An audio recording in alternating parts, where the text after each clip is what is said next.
Hello, everyone. The town of Hinton respectfully acknowledges that it is located on Treaty 6 territory in Métis Nation Region Number 4. These are the traditional territories and ancestral lands of Indigenous peoples, including the Plain Cree First Nation, Assiniboine, Winnewag, Rocky Mountain First Nations, Stoney, Tsuut'ina, Nakota, Denesuling, Salto, Métis, Mountain Métis, Michif, and many other communities that continue to enrich the land on which the town of Hinton was established. And with that, I'd like to call this meeting to order at 4:02. Council, any additions to today's agenda? Administration? No changes. With that, I'll entertain a motion to adopt the agenda. Councilor Magoon. Thank you, Mr. Mayor. I'd like to move that we adopt the agenda for Tuesday, regular council meeting of Tuesday, July 6th, 2021, as presented. Thank you, Councilor Magoon. Council, we have a motion on the floor. Seeing no one, I'll call to question. All those in favor? That's passed unanimously. That'll bring us to our council minutes for adoption. Council, any questions? If not, I'll entertain a motion. Councillor Hawes. I'd like to move that we adopt council minutes for the kind of regular meeting council minutes, June 8th, 2021, standing committee of council minutes for June 15th, 2021, and standing committee of council minutes, June 22nd, 2021. Thank you, Councillor Hawes. Council, we have a motion to adopt the minutes. Any questions? Seeing none, I'll call to question. All those in favor? That's also passed unanimously. Tonight, we have a closed session for the Council Remuneration Review Committee applications review. CA Olson, any comments prior to getting a motion to go in camera? No comments. The only administrators that are needed to be present for this is Ms. Rendell and myself. Everyone else is free to log on. Perfect. Thank you, CA Olson. With that, I'll entertain a motion to go in closed session. Councillor Waugh. I move that we move this meeting into closed session. Thank you, Councillor Waugh. Council, we have a motion. I'd like to reconvene this meeting out of closed session at 4:12. That Ms. Rendell, any citizens minute with council? There's none. Thank you. And with that, that'll bring us to our delegations and presentation portion for this evening. Discovery Hinton, presented by Natalie Charlton in the Hinton and District Chamber of Commerce. And do we have Ms. Charlton? I'll introduce myself. Natalie Charlton. I am the Executive Director of the Hinton and District Chamber of Commerce. On behalf of local businesses, I'm here to present to Council a marketing plan to help with business resiliency and promote Hinton as a destination. And I believe Sandra was going to put the presentation up on the screen. And if she could do that. Perfect. And if we could go to the next page, please, Sandra. Explore Hinton has been a landing in locals to experience what Hinton and area has to offer virtually. The purpose was aimed at promoting tourism-related economic activities in the region. This is a solid foundation to gain other opportunities to showcase local businesses in our area in today's economy. A robust digital presence has demonstrated a great value in helping organizations recover and reposition themselves in an uncertain climate of the COVID-19 pandemic, creating business resiliency in addition to presenting new opportunities. It will be important to let residents and visitors know that Hinton is open for business. The strategy will aim to build off the established digital presence and community support of Explore Hinton. Although Explore Hinton has a very tourism vibe, we look forward to the opportunity to help market all local businesses in Hinton as we all benefit from tourism. We will be using many types of social media. This will be a campaign that will help engage visitors on a monthly basis. The work will be contracted out to a local Hinton business that employs local individuals.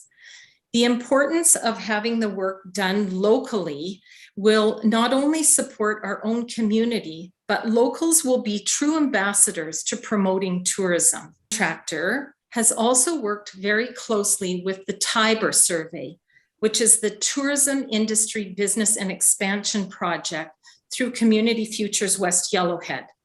They met with local businesses firsthand to hear what their thoughts on tourism was and what it should be for the area. We are confident that the contractor will be able to represent all voices of business in Hinton. The goal of the project is to grow and foster the local environment for locals to support their own community, keeping with the mentality of #Hinton First. Foster the development of local businesses, nonprofits through a change in mentality while making our community. There will be a collection of data through business visits, photographs, videography, storytelling, and research. Tourism is something that benefits us all.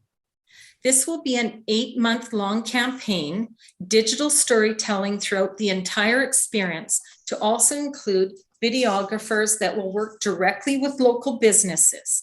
They can then be reshared by local businesses for their best reach. Next page, please, Sandra. Direct travelers to an experience, giving examples of all the great things to do in the area. This will be to show visitors that there's more to do in Hinton and that they should plan to stay another day within the area. Examples will be adventure itineraries, family itineraries, shopping, history, etc. To display to travelers that if part of their group is wanting to go golfing all day, then the other parties can visit, and other parts of their parties can visit coffee shops, boutiques, and gift stores. Families have lots to do that will not be cost prohibitive, and it's at an easy level that offers lots of entertainment. What if you're not a tourism business? We will brand the community as a place that is attractive to tourists. Our marketing efforts will also benefit our local economy and residents. In turn, creating a community where residents are proud to be part of and become our best brand ambassadors for the community. Next page, Sandra. We have many objectives, but the main objective is to engage Albertans of all ages. We have the capability of engaging all Canadians, but with the current COVID climate, we will focus our efforts on Alberta. The organic reach can span nationally and worldwide. Next page, please. Deliverables will include social media content and forward planning strategy, digital content such as photography, videography, graphic design, and written content, blog posts that will include experiences and conversations with local experts, a strong social presence for tourists that will serve as a hub to gain information, digital storytelling of all amazing businesses, experiences, and the value that Hinton has to offer, for future development, and also to provide metrics to showcase the return on investment. We are asking that council today we are asking from council today for $30,000 so that we can move forward with a robust marketing plan for Hinton and area. I'm expecting that council will have some questions for me, and I'm happy to answer some of those for you now. Natalie, thank you for the presentation. And with that, I will open it up to council. Council, any questions, comments? Councillor Hawes. Thank you, Mr. Mayor, and thank you, Natalie, for sharing this with us. And it looks like a great opportunity. I guess the question I have for what brought us here in the previous conversation of council is looking at this summer and really trying to, have some deliverables to bring in some people to try to offset with COVID. So of those deliverables, what are we looking at that we could, sink our teeth into that could impact, this summer? Because I see it's an 8-month project, which is great. I think we need to continue it on, of course, but what kind of impact can we see potentially and what deliverables in that shorter period of time? I think the biggest thing is Hinton has lots to offer, and we're all very much aware of that. It's just that in order to share that with the rest of, and I'll use Alberta right now just because of the climate that we're in, but it's going to be important that we share the treasures that we have in our community with people outside of our community. I mean, we all know that, when people come to visit our area, they sleep in our hotels, they eat in our restaurants, they shop in our stores, and it'll be important to kind of inject that tourism into our local economy. Hinton is just a treasure, and people are finding us, they're discovering us. And what we need is a strong marketing plan to share that with Albertans, to let them know that this is what we have to offer. It is an 8-month program. We are also wanting to market our community a bit more like a Four Seasons destination.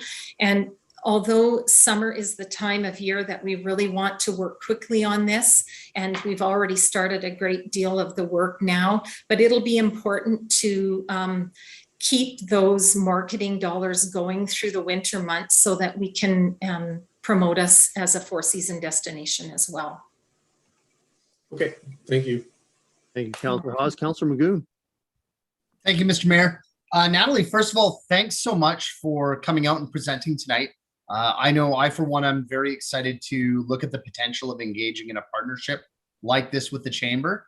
I think there's so many easy wins to be had through a program like this. The only area where I was wondering if there had been any discussion on was any conventional media. I had heard a lot of discussion about digital media, reaching out through internet-based communications.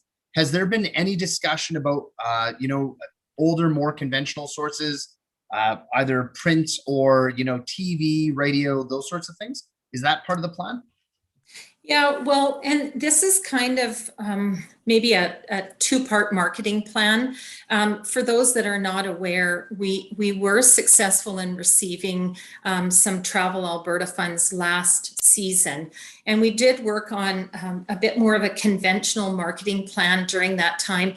Just, with COVID, we just thought that there were so many people that were getting emails and Zoom meeting that it might be nice to actually get something in the mail. So, we did do a fairly robust postcard campaign where we featured some of our key treasures in Hinton, and we actually sent out 42,000 of them across the province trying to engage them in. It was a very successful campaign.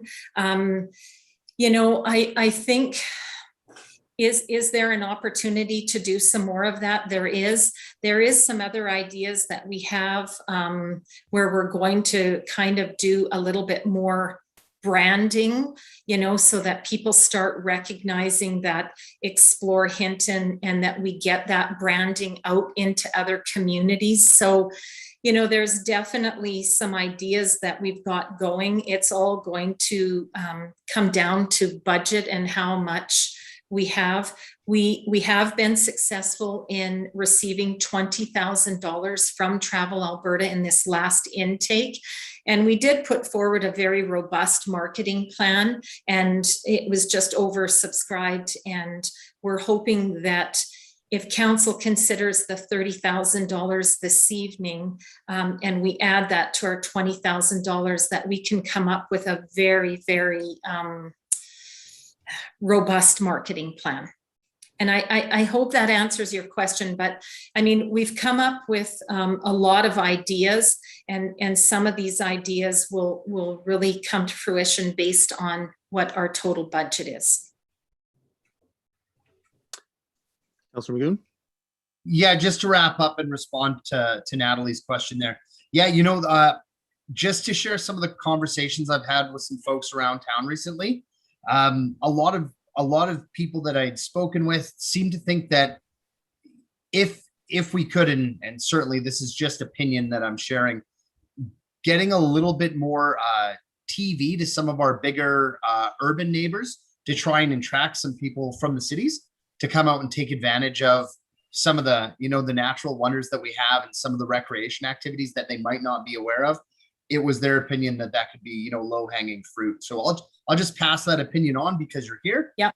But this is something I'm really excited to see on the agenda tonight. So thank you so much. You're welcome. Thank you, Councillor Magoon. Council, any further questions, comments? Seeing none. Natalie, thank you and everyone involved for bringing this forward. I look forward to having a good conversation and decision on this. And we thank you. I think this is a great opportunity and we appreciate everything that's been put into it. My pleasure. Thank you. So with that, that'll end our delegations and presentations component for this evening and bring us the Hinton community-wide collaborative marketing program, CAO Olson. Thank you, Mayor Michaels. At the Standing Committee meeting of June 15th, 2021, direction to administration was provided to work with the Hinton and District Chamber of Commerce to bring back a Hinton-wide marketing program to tonight's meeting. Council at that time had discussed the use of the $30,000 available in the emergency response reserve, and the direction provided was intended to utilize this funding in part or whole. As council has just received the Chamber of Commerce presentation moments ago, to provide a little bit more information, administration met with Ms. Charlton, the executive director of the Chamber, to review what might be possible through the program that was created for Travel Alberta Cooperative Marketing Application, as not all funds requested were provided through that program.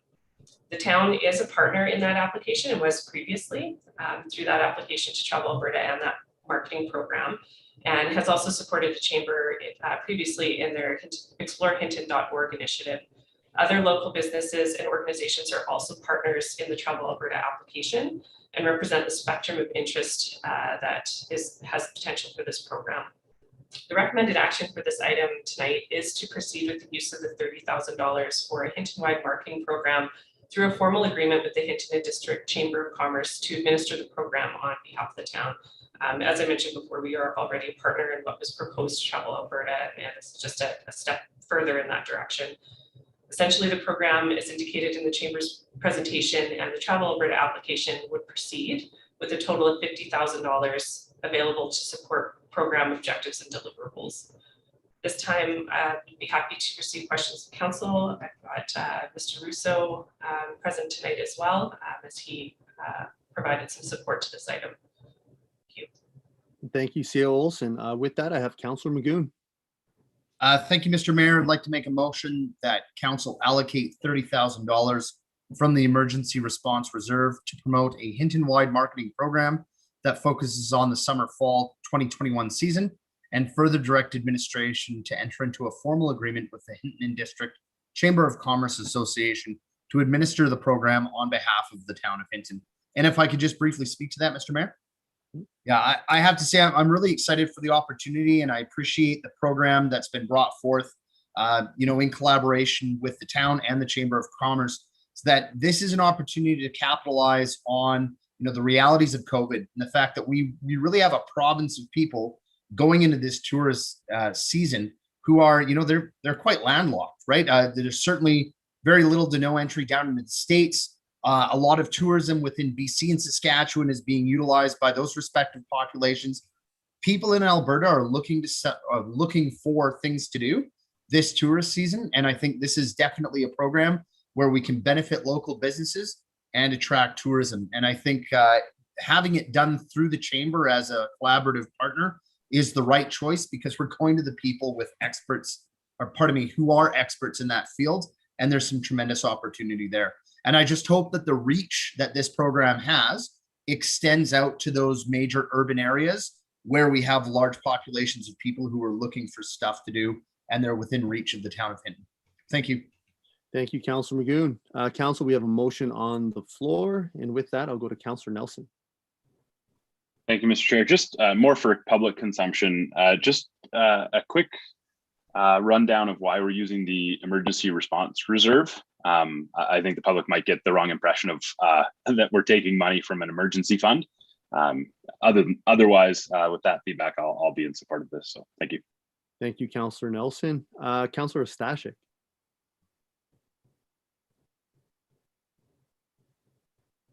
Thank you, Mr. Mayor. I'd just like to comment that I'm in support of the proposed motion. I think the advantages that the town is going to see from this partnership with the Chamber of Commerce are going to return manyfold what we could have done working on our own with the original thought to use $30,000 for a community marketing program. By partnering with the chamber brings the resources, some financial resources, human resources that are going to significantly prop up what we could have done on our own. So I'm pretty excited. I'm pretty happy that this partnership is being proposed. I look forward to seeing what comes from it, and I'm fully in support. Thank you. Thank you, Councillor Stashik. Councillor Hawes. Thank you, Mr. Mayor. And I too just want to, I'm in full support of this. I think it's, the perfect timing too, with the chamber working on already what they were working on, getting some of the grants, and we being able to, contribute to that as well. And again, it's another example of partnering with our community members and organizations out there and make this successful. So, and that, I too see this more as a bigger picture, as not just for the summer, but, for months and years to come, to get people interested in our community, get us on the map, understand what we have to offer, and get them, through our businesses and using our tourism attractions. So very excited about this. So thank you. Thank you, Councillor Hawes. CEO Olson. Thank you, Mayor Michaels. I just wanted to speak to Councillor Nelson's point about the most money and just cover that off just for the public that might be viewing this item. So very quickly, at the end of last year, we received most money from the province to offset the impacts of COVID to our municipal budget. In doing that, applying it to our increased expenses and lost revenue, it created a surplus. Through budget, $170,000 approximately was provided as a line item for council to determine the best use of that surplus dollars to support the community in the face of ongoing COVID restrictions and issues. So this $30,000 is a part of that for council's discretion spending to support community initiatives in the way that they see fit. So just at a high level, that's where it's coming from. Thank you, CEO Olson, for that background information on that for the public. Councillor Nelson. Yeah, I was just circling back, Mr. Chair, to that question. So I'm all good. Thank you. Perfect. Thank you, Councillor Nelson. Council, anything further? I'll be in support of this. I can't add more. It's difficult on its own, and partnering is a key word that I think we've heard many times in this action item. So I look forward to supporting this. And if nothing else, I'll call to question that council allocate $30,000 from the emergency response reserve to promote a Hinton-wide marketing program. One moment, let's switch there. That focuses on the summer-fall 2021 season, and further direct administration to enter into a formal agreement with the Hinton and District Chamber of Commerce Association to administer the program on behalf of the town of Hinton. Council, all those in favor? That's passed unanimously. Council, anything further for this action item this evening? Seeing none, thank you, administration. That'll bring us to our Council Remuneration Review Committee, CAO Olson. Thank you, Mayor Michaels. Through the Council Remuneration Policy number 52, the Council Remuneration Review Committee is an independent citizen committee appointed by Council to examine the issue of remuneration and to make recommendations to Council. After more than 2 months of advertising, 4 applications have been received. As stated in the committee terms of reference, council shall appoint up to 5 citizens, meaning council may proceed with the appointment of 4 citizens or fewer. Council met earlier tonight in closed session to review the applications received. The voting on this item will take place through a closed anonymous online poll. The link has been provided to council through email a few moments ago. In discussion with municipal affairs, as the appointment of committee members is not noted in their legislation, and this process was thought to be reasonable by them. So we did reach out to municipal affairs to make sure that that we're okay to go ahead with this method of voting. Once the votes have been tallied, the motion will be completed with the names of the successful applicants and shared on screen for council's decision. So Ms. Rendell will, as the administrator of the poll, will receive those results, will complete that motion and then share it with council. So at this time, if council would commence voting, we can move forward with that process. Thank you. Thank you, Olson. Council, if we could proceed to voting, and I will ask if everyone is done in a few moments. Thank you.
CEO Olson. Thank you, Mayor Michaels. I believe we've received everyone's votes. Ms. Rendell will go ahead and update the motion and provide it to council on the screen with the successful candidates reflected in the motion. Perfect. Thank you, CEO Olson.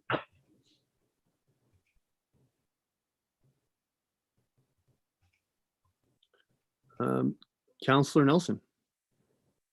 Like to move that council appoint Jessica Hersey, Ross Griswold, Shirley Caputo, and Sue Allen to the Council Remuneration Review Committee as citizen members.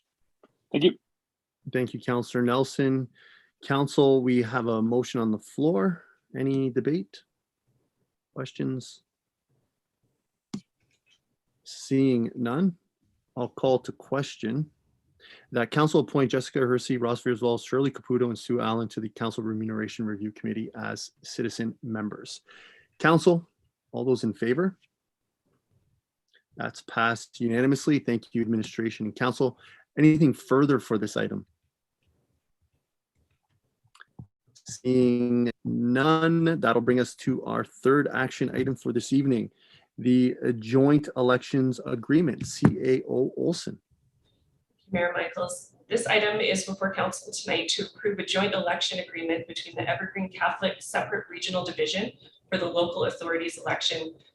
Though the town will be sharing election space with the Grand Yellowhead Public School Division and Yellowhead County, Evergreens is requesting support in conducting their election. So that's the main difference. There's no agreements needed for sharing of space with those other organizations. However, there's additional support that's requested through that agreement with Evergreen Catholic School Division. The recommended action on this item is that council approve entering into a joint election agreement with the Evergreen Catholic Separate Regional School Division #2 for the 2021 local authorities election. The proposed agreement has been attached to the report as information. I'm happy to answer any questions from council. Thank you, CEO Olson. Council, Councillor Hawes. Thank you, Mr. Mayor. I'd like to move that council approve entering into a joint election agreement with the Evergreen Catholic Separate Regional Division #2 for the 2021 local authorities election. And if I can speak to it, I mean, these are members of our community, you know, happy to have them aboard and create that agreement. So thank you. Thank you, Councillor Hawes. Council, we have a motion on the floor, and with that, I'll go to Councillor Nelson, then Magoon. Thank you, Mr. Chair. My question was actually with the agreement in itself. And under the town of Hinton, we have the city manager and the returning officer as the signatories. In our case, is that not both CAO Olson? And if so, should we be amending it to have two different people signing it? CAO Olson. Thank you, Mayor Michaels. It's a great question. So that is true. That is both myself for both items. We can amend to include deputy returning officers, so then Ms. Rendell would sign as well as myself. Okay, with that in mind, is that something that requires an amendment motion? Or do we have to defeat the first motion, amend it, and then come back and approve the amended document? Administration. Thank you, Mayor Michaels. So the agreement was attached as information. The recommended action itself is just to approve entering into that agreement. So no amendment to the agreement itself is needed. We'll make a note of that and make sure that that we change that to Deputy Returning Officer to have 2 signatories. Thank you, C. Olson. Councillor Nelson, anything further for that? Yeah, as long as that's legislatively okay that we are approving something without a previous motion to amend it, that's I think that's okay. Thank you. Perfect. Thank you, Councillor Nelson. Councillor Magoon. Thank you, Mr. Mayor. My question for administration is about the, our other school district, GYPSD. If they come to the town and want to collaborate on a joint election agreement as well, because they also have trustees in this region, will that be dealt with separately? Is there an option to deal with that? Have they been approached? I'm just curious about how that plays out.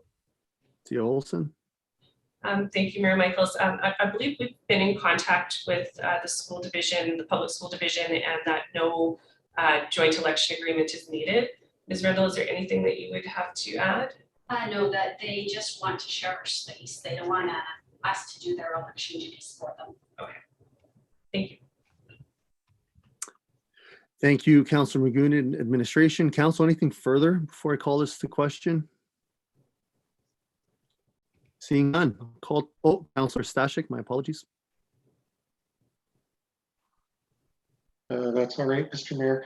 It's not specifically related to the motion, actually, though.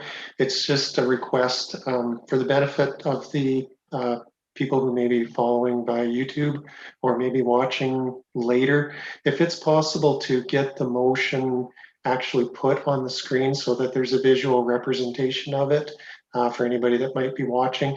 Having it in the chat box is great for council and administration, but anybody that's watching the video isn't able to see that. Thank you. Thank you for that reminder, Councillor Stashik. Council, anything further? Seeing none, I'll call this to question and await for that to be added to the main screen. Thank you, Ms. Rendell. That council approve entering into a joint election agreement with the Evergreen Catholic Separate Regional Division Number 2 for the 2021 local authorities election. Council, all those in favor? That's passed unanimously. Council, anything further for this item this evening? Seeing none, again, thank you, administration and council. That'll bring us to our 4th action item for today's substitute returning officer appointment, CAO Olson. Thank you, Mayor Michaels. In preparation for the upcoming local authorities election, council must appoint a substitute returning officer to exercise all duties, functions, and powers of the returning officer should through illness or absence the appointed returning officer be incapable of performing those duties. The recommended action for this item is to appoint Heather Mark as the substitute returning officer, as she will be participating in election support as one of the requirements of the internship program that she's part of and that she's joining us through. Ms. Mark will be reviewing the training videos and information as part of her participation and would be best poised to step in should the need arise. At this time, I'll turn it over to council for any questions. Thank you, CAO Olson. Council. Any questions? Councillor Stashik. Thank you, Mr. Chair. No questions. I'd just like to move the council appoint Heather Mark as the substitute returning officer for the 2021 local authorities election. Thank you. Thank you, Councillor Stashik. Council, we have a motion on the floor. Any questions, debate? Seeing none, I'll call to question.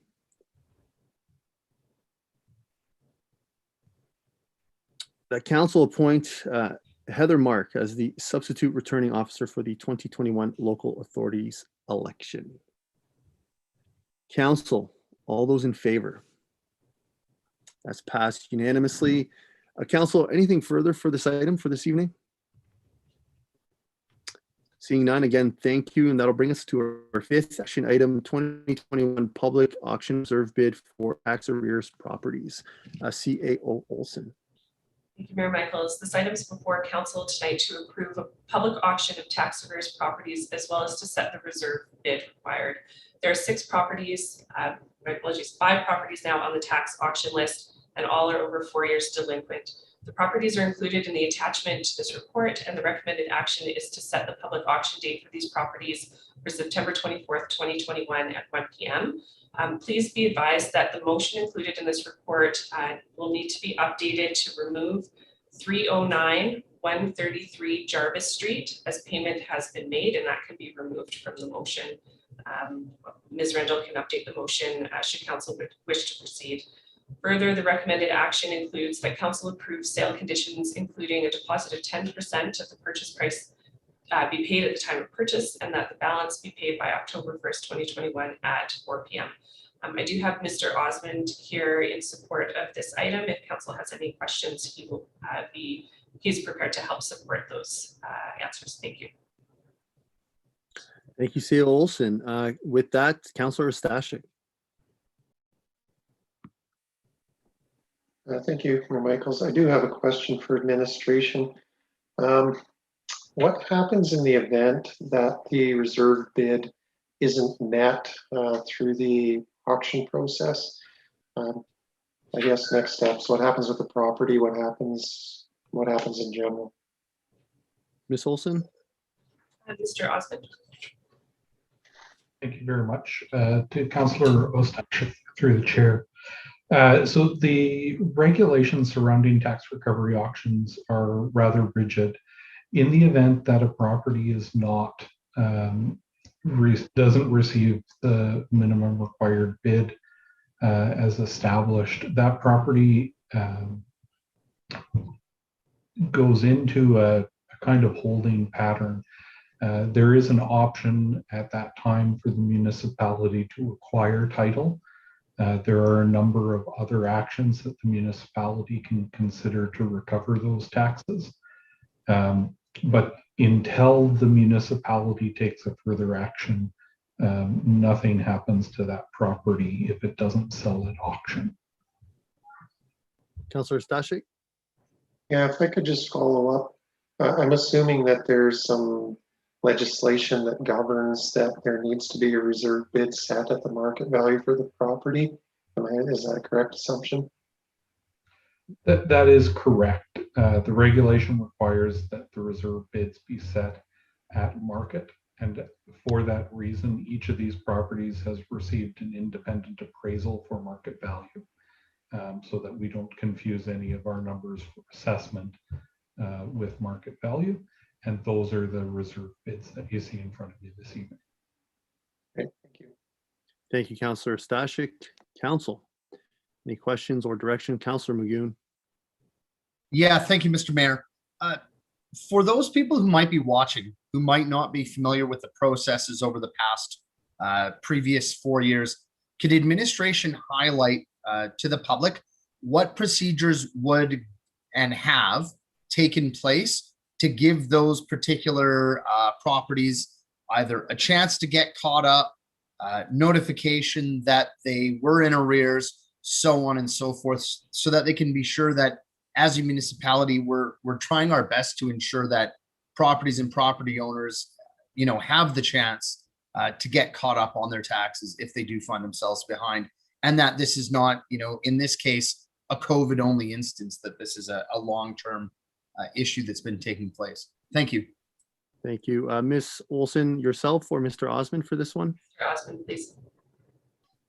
Thank you very much to Councillor McLean through the chair. So the process is heavily restricted by the regulation and very detailed that we go through. It begins after a tax amount is outstanding for 1 full calendar year. At that time, we then register a list with land titles of all the properties. That happens in March of the year. From that time, the municipality then has to wait 2 full calendar years before they can proceed with the scheduling of an auction that typically takes place in the fall of the year. So the whole process takes about 4 years.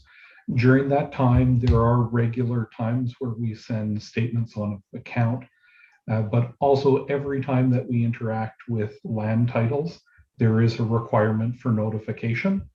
There's also additional notification from land titles.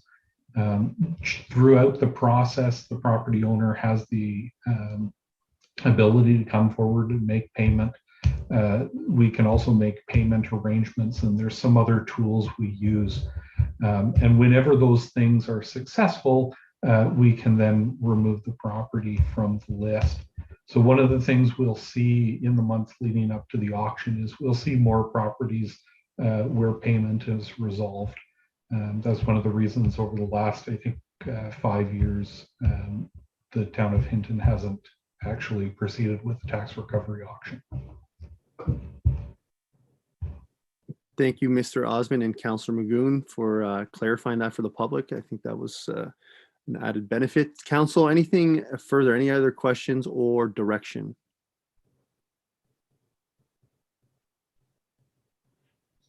Councillor Nelson. Thank you. And just administration, I'm just removing the that one property, correct?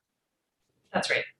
Perfect. Thank you. With that, that council approves the reserve bids as shown on attachment 1 for tax arrears properties 99, 274, 299, 105, 145 East River Road, and 187 West River Road, and set the public auction date for September 24th, 2021 at 1 p.m. And that council approves the following sale conditions for the tax arrears properties that may be sold at the public auction: that a deposit of 10% of the purchase price be paid at the time of purchase, and that the balance of the purchase price be paid on October 1st, 2021 at 4 p.m. Thank you, Mr. Chair. Thank you, Councillor Nelson. Council, we have a motion on the floor. Any debate or questions? And seeing none, and that it was just read, I will just call to question. Council, all those in favor? That's passed unanimously. Thank you, Councillor Nelson, for reading that. Council, anything further for this item? Seeing none, thank you, Mr. Osmond and CEO Olson and Council. And that'll bring us to our 6th action item for this evening: rental assistance for non-government tenants. CEO Olson. Thank you, Mayor Michaels. Council received this item at the Standing Committee meeting of June 15th, 2021, and it's before Council tonight for decision. As a change in the recommended action, administration was able to request approval from the tenants involved to include in Council's motion, to include their names in Council's motion.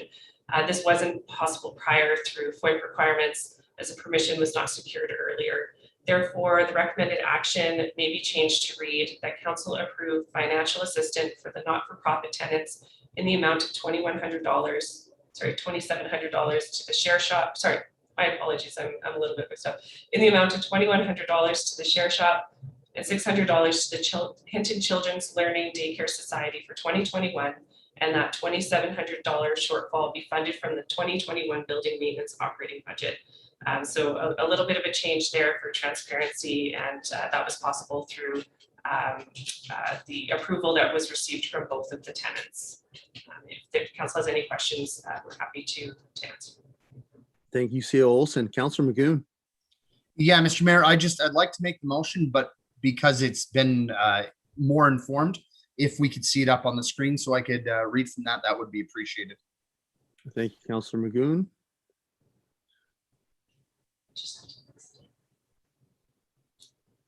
One moment.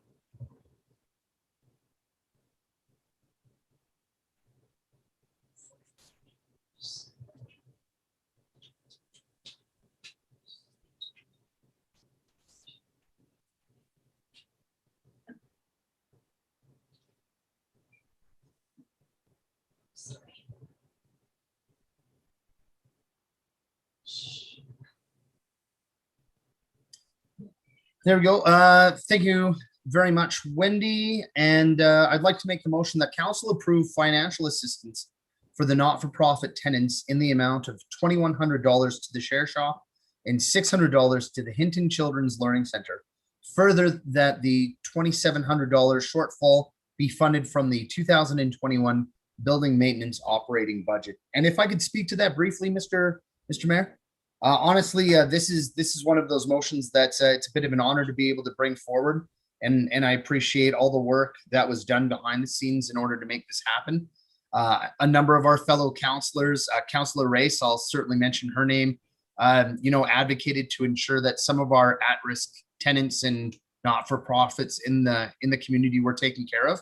And really that's what this is. We're just looking to try and take care of those really important not-for-profits who've really been impacted from COVID.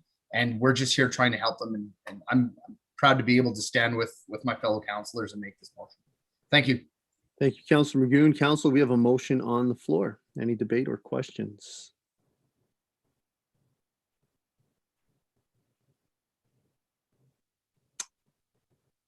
If not, I'll also be in support of this. Nothing really to add from Councilor Magoon. Council, one last opportunity before I call to question. Seeing none. That council approve financial assistance for the not-for-profit tenants in the amount of $2,100 to the Share Shop and $600 to the Hinton Children's Learning Center. Further, the $2,700 shortfall be funded from the 2021 building maintenance operating budget. Council, all those in favor? That's passed unanimously. Council, anything further for this item this evening? Seeing none, again, thank you, Council and administration. That'll bring us to our 7th item for this evening, the Hinton Timberwolves facility rental fee reduction request, CAO Olson. Thank you, Mayor Michaels. Report was presented to Council at the June 15th, 2021 Standing Committee meeting that included a request for facility rental fee reductions by the Hinton Timberwolves owner, similar to the amendment approved by Council for their previous agreement, as the savings would positively affect their budget and operations, support them in working towards a successful business, and improve their ability to provide this community activity. In that report, options for fee reductions were provided along with the financial impact. During the discussion, Council had questions regarding where the required funds to offset the reduction in revenue would come from. Included in this report are additional options for the funding of the resulting impacts of the reductions. Approximately $8,000 in waived arena rental fees for the Timberwolves in 2021 can be offset within the Parks, Recreation and Culture Service Branch operating budget.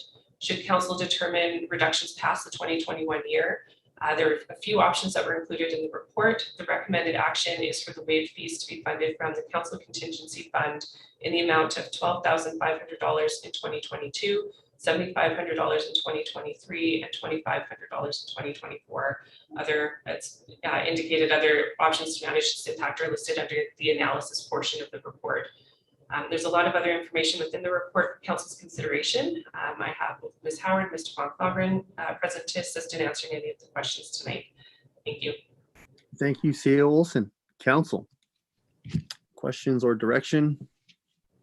Councillor Hawes. Not really a question. Well, I guess there is a question in there, but just a couple of things that after our last time discussing this matter in our standing committee, I reached out to a number of our community members. And one of the questions that a lot of the community members had is this organization a profit or not-for-profit organization? And I guess that was my first question to administration. CAO Olson. They are a for-profit business. For profit. Thank you. And if I may, to follow up on that, Mr. Mayor, a lot of the community members I reached out to felt different about this. They felt that because it is a for-profit, and I did reach out to many people that I've seen at the games, to people that I know go there and watch and enjoy the game. But when found out that this was asked during this time, felt it was not appropriate during COVID with the way budgets are, tight right now, and that a lot of organizations that aren't for profit are struggling, and why we're giving this organization a reduction and reducing potentially a $30,000 shortfall over the next 3 years. And so, I heard what they said, and they felt that a lot of time, a lot of, you know, why other considerations are being made then, and why for this particular organization. And I don't disagree with them. I want to see this hockey come back to our community as well. I want it to thrive, but on you know, the backs of this budget, I also feel too that taking it from the contingency and kind of, you know, already taking monies away from that contingency over 3 years. So I personally would be more comfortable with potentially doing 50% reduction for 1 year and exploring it in the future, what it might look like personally.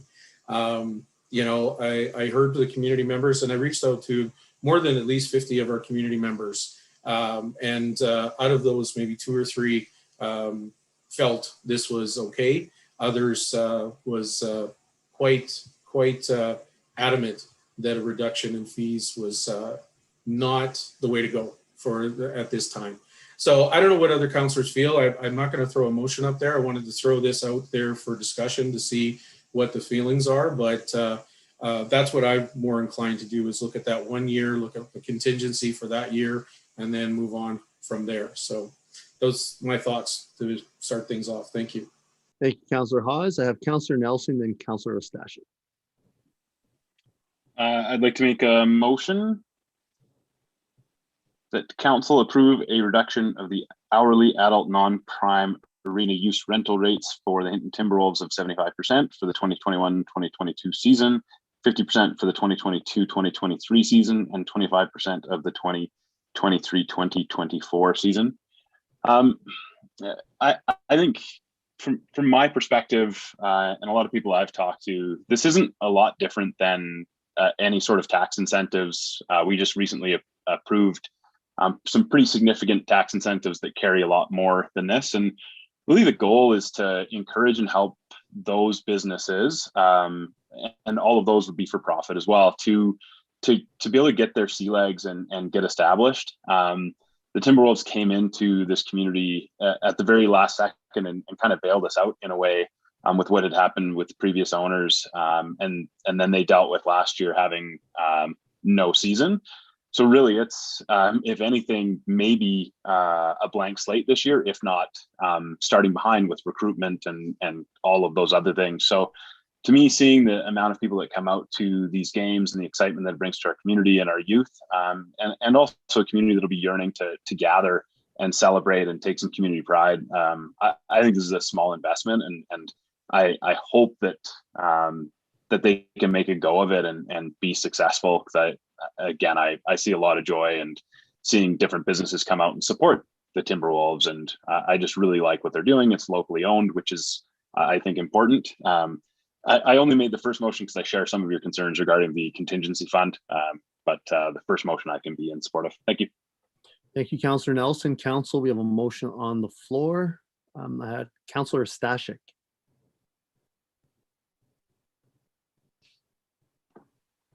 Thank you, Mr. Mayor. Is it possible to see the motions, or is it in the chat window? Because I know it's not exactly the same as what's what the recommendation was.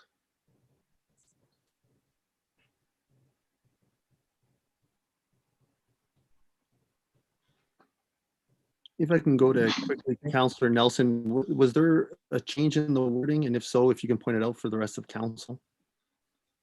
Thank you, Mr. Chair. It was just only the first part of it. On the recommendations, there's 3 separate parts. So it was just really just on the first part.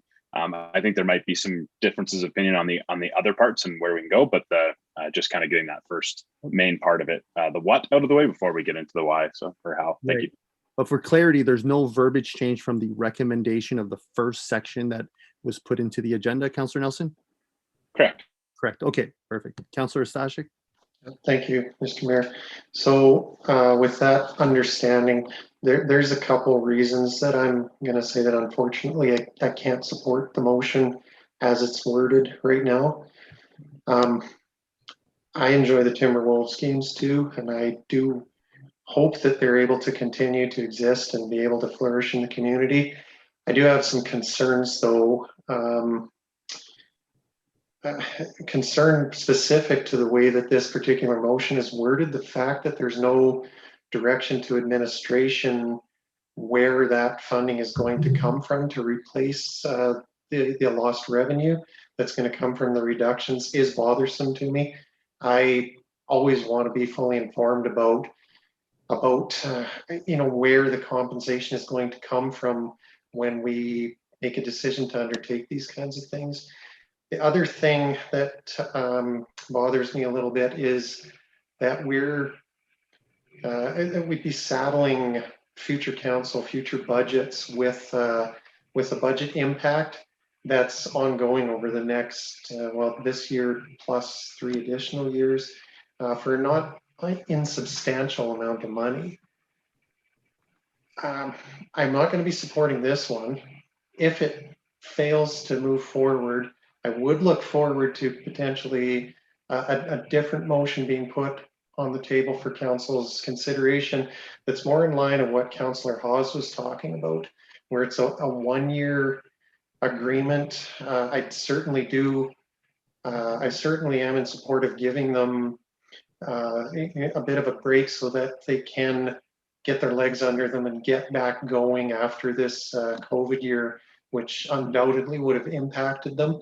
But I'd like it to be a 1-year agreement that future council then has an opportunity to discuss with administration and the principals of the Timberwolves team to extend that, or perhaps they don't need the assistance moving forward after that. So with that said, I'm not going to support this one. If it doesn't move forward, hopefully there's something else that winds up on the table that I feel I'm more comfortable supporting. Thanks. Thank you, Stashik. Council, there was a shift in the screen momentarily. I know I have Councillor Magoon in the queue. Was there anyone else? Just want to confirm in Councillor Watt. So I'll go to Councillor Magoon, then Councillor Watt. Thank you, Mr. Mayor. Yeah, I'm certainly looking forward to supporting the motion that's on the floor. I think ensuring that, like other businesses and like other approaches in different sectors, we're trying to make sure that that we're investing in our community and helping all sectors, including this one, have the best foot forward in moving out of COVID. I think that's what this approach is, I'm hoping that this is successful and that we can subsequently go on to support the other recommended actions as well, so that we can identify where those funds are coming from, so that it's captured for future council's references, so that it's not one of those things that potentially gets lost in the shuffle, and that we're looking at being unsure of where those funds are coming from. Thank you. Thank you, Councillor Magoon. Councillor Waugh. Thank you, Mr. Mayor. I have a question for administration. These rental rate reductions, they're adult non-prime arena use rates. What time of day are those for? And are we talking weekdays during the day when we're getting little to no use out of the ice anyways? C. Olson. Mr. Von Clavert. Thank you, Olson, and through to Councillor. Yes, so that's correct. Those are the daytime hours, Monday to Thursday, daytime usage. And they're still paying the full prime time rate for their game times? That's correct. Okay, thank you. Thank you, Councillor Waugh. I had myself, I'll be in support of this motion. This is not an easy one, so I do empathize, and I've had some of the same reactions from, as Councillor Hawes alluded to, but then I think it's an opportunity to have a conversation with residents, bringing a bit of context. And like I said, I don't know this perfectly from A to Z, but a lot of municipalities have similar agreements like this, whether it's youth rates or something special. It's not common to have a major tenant within your user agreement, overall one where you're saying it's a reduction, but it's sort of a bulk purchase. You're isolating and analyzing what works for the group, even though it's a for-profit. Bringing this amenity to the community and analyzing it on its own. And when I explained it like that this is somewhere near what other municipalities are doing, and it was communicated that way, I got a lot more buy-in, and people like understood. Okay, so it's a reduction, but it's hard to fall into the same category as an individual user for one day, right? So with that, I think it's a great opportunity. It's locally owned, as Councillor Nelson alluded to. I think this sets them up. Is this going to be perfect for everyone in the community? No, but from my perspective of what I've heard from people in Hinton, they want to support the Timberwolves. This is somewhat of a compromise, and I appreciate administration's work on finding something that I believe is really close to what the community wants, and that's in front of us. So I'll be supporting this the way it's put forward at the moment. Council, anything further? Councillor Ostashik. Thank you, Mr. Mayor. A couple times through this conversation, there's been allusions to the town of Hinton assisting other local for-profit businesses. And I've been trying to think to what extent for-profit businesses have been assisted to the level that this proposal is entailing. And I'm at a loss. I can't think of anything where the town is supporting for-profit business to this extent. And I very well could be wrong, but if somebody could give me some insight into that, I'd be happy to consider it. Thank you. Thank you, Councillor Ostashik. I have Councillor Magoon. I think, first of all, thank you, Councillor Ostashik, for that question. I think it's a fair question. My personal take on that is what we just passed this evening in partnering up with the Chamber of Commerce with the $30,000 going to marketing Hinton. I mean, the focus of that program is going to be Hinton businesses, right? Like we're going to try and attract tourism to the town for the sake of, benefiting the local economy. And so for myself, again, $30,000 comparative to this, it's like, what? Again, these are from my, again, just from my own personal opinion, these are reasonable approaches to try and promote local businesses. So that was my take on it. Just to respond to your question, that was how I felt about that. Thank you. Thank you, Councillor Magoon, Councillor Hawes, and then Councillor Ostashik. And I appreciate your question, Councillor Stashik, and to Councillor Magoon. I mean, when you look at it, though, that's $30,000 for an entire community. To how many businesses might that? This is $30,000 to one. I guess that's where I struggle with it. Is we're investing, yes, into our community. That amount of dollars with a partnership to bolster our economy and our businesses in our community. But we're looking at a $30,000 potential loss to that budget for one organization. And I guess that's just my thought in it as well. I mean, if that $30,000 in all was to bolster the Timberwolves and everything, or if we were to reduce the amount, in my opinion, I'm all for giving them an opportunity. I'm just not certain that I'm for this amount to this extent. That's kind of where I'm at. And if I may, Mayor Michaels, one more comment. I realize that this is at a time where we don't typically have people renting. However, having renting at that time at this reduced rate is producing a loss. And I've had community members say, like, if that's the case, I'd rather have it not. Rent, because I don't want a loss. I don't want to experience a loss here. With budgets being that tight. So I guess that's my perspective on it at this point. I'm not against giving them an opportunity. I just not quite comfortable yet at the amount that we're giving based on, that comparison. So thank you. Thank you, Councillor Hawes. Council, we have a motion on the floor for the first of three parts. Didn't Councillor Stashik have a? Oh, I'm sorry. He had waved it off. Councillor Stashik. Thank you, Mr. Mayor. Yeah, I had waved it off because I wanted to follow up on Councillor Magoon's comment, not to specifically be put back in the queue. But no, given the opportunity, I will speak to it. My concerns are much along the lines of Councillor Hawes's concerns. That's a community marketing program, and the funding is going to a nonprofit to market businesses throughout the entire community. So I'm aware of that one, but it's not to the extent of supporting an individual business. And there's other things that we've done too to help support businesses. There was the, well, I forget the name of it, but it's the property tax deferral program for doing major renovations or new construction. But to me, the offset of that, though, that's not actual taxpayer money that's being diverted to help support an individual business. That's just a deferral of additional taxes that would have been paid in the future. There's no less tax being paid. They're just deferring paying higher taxes down the road. So it's not, to me, that's not taxpayer money that's coming out of municipal coffers to help support a business. I'm having a really hard time being able to generate this level of support from one individual business. I recognize the value that they bring to the community. I support them, I wish them the best, and I do want to help them. I'm just not comfortable helping them to this extent over multiple years without further conversation. So again, I still can't support this particular motion. We'll see what comes out of it. Thank you.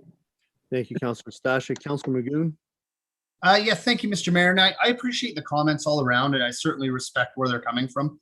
I think the one other consideration that I had that's certainly leading me in the direction of supporting this is the consideration that if we didn't have the Timberwolves in place to rent that space, the ice would still exist. We would still have people working, especially as we're talking about this is non-prime time, right? This is ice during the day that would very well be sitting empty. So the consideration for myself that's impacting this is the fact that, you know, in a way, this is a bit of an economy of scale. You know, if I'm running a business and I have somebody who is purchasing a large majority of my services en masse, I'm going to cut them a deal because they're coming to me and they're doing business with me. Now, unfortunately, there's not a lot of places that people can go to rent hockey rinks in town. But in this case, you know, the Timberwolves are, I think, you know, rightfully requesting some help given the fact that, you know, there's some economic difficulties coming out of COVID and that they're looking at using a large chunk of that time where we would still have to have the ice in place. The energy is already gone into producing the ice. We already have people on site. And again, I'm sure it's certainly not cost recovery. No rec center is, but at the end of the day, they're there and they're willing to use it and they're willing to pay. The question is, are we willing to negotiate giving them a deal because they're going to be in there? So again, that was just part of my thinking. And because I do know that we have people watching and considering this, I do think these are all valid comments. I just want to make sure that people hear some of my considerations moving forward with that. But I respect everybody's opinion so far. Thank you.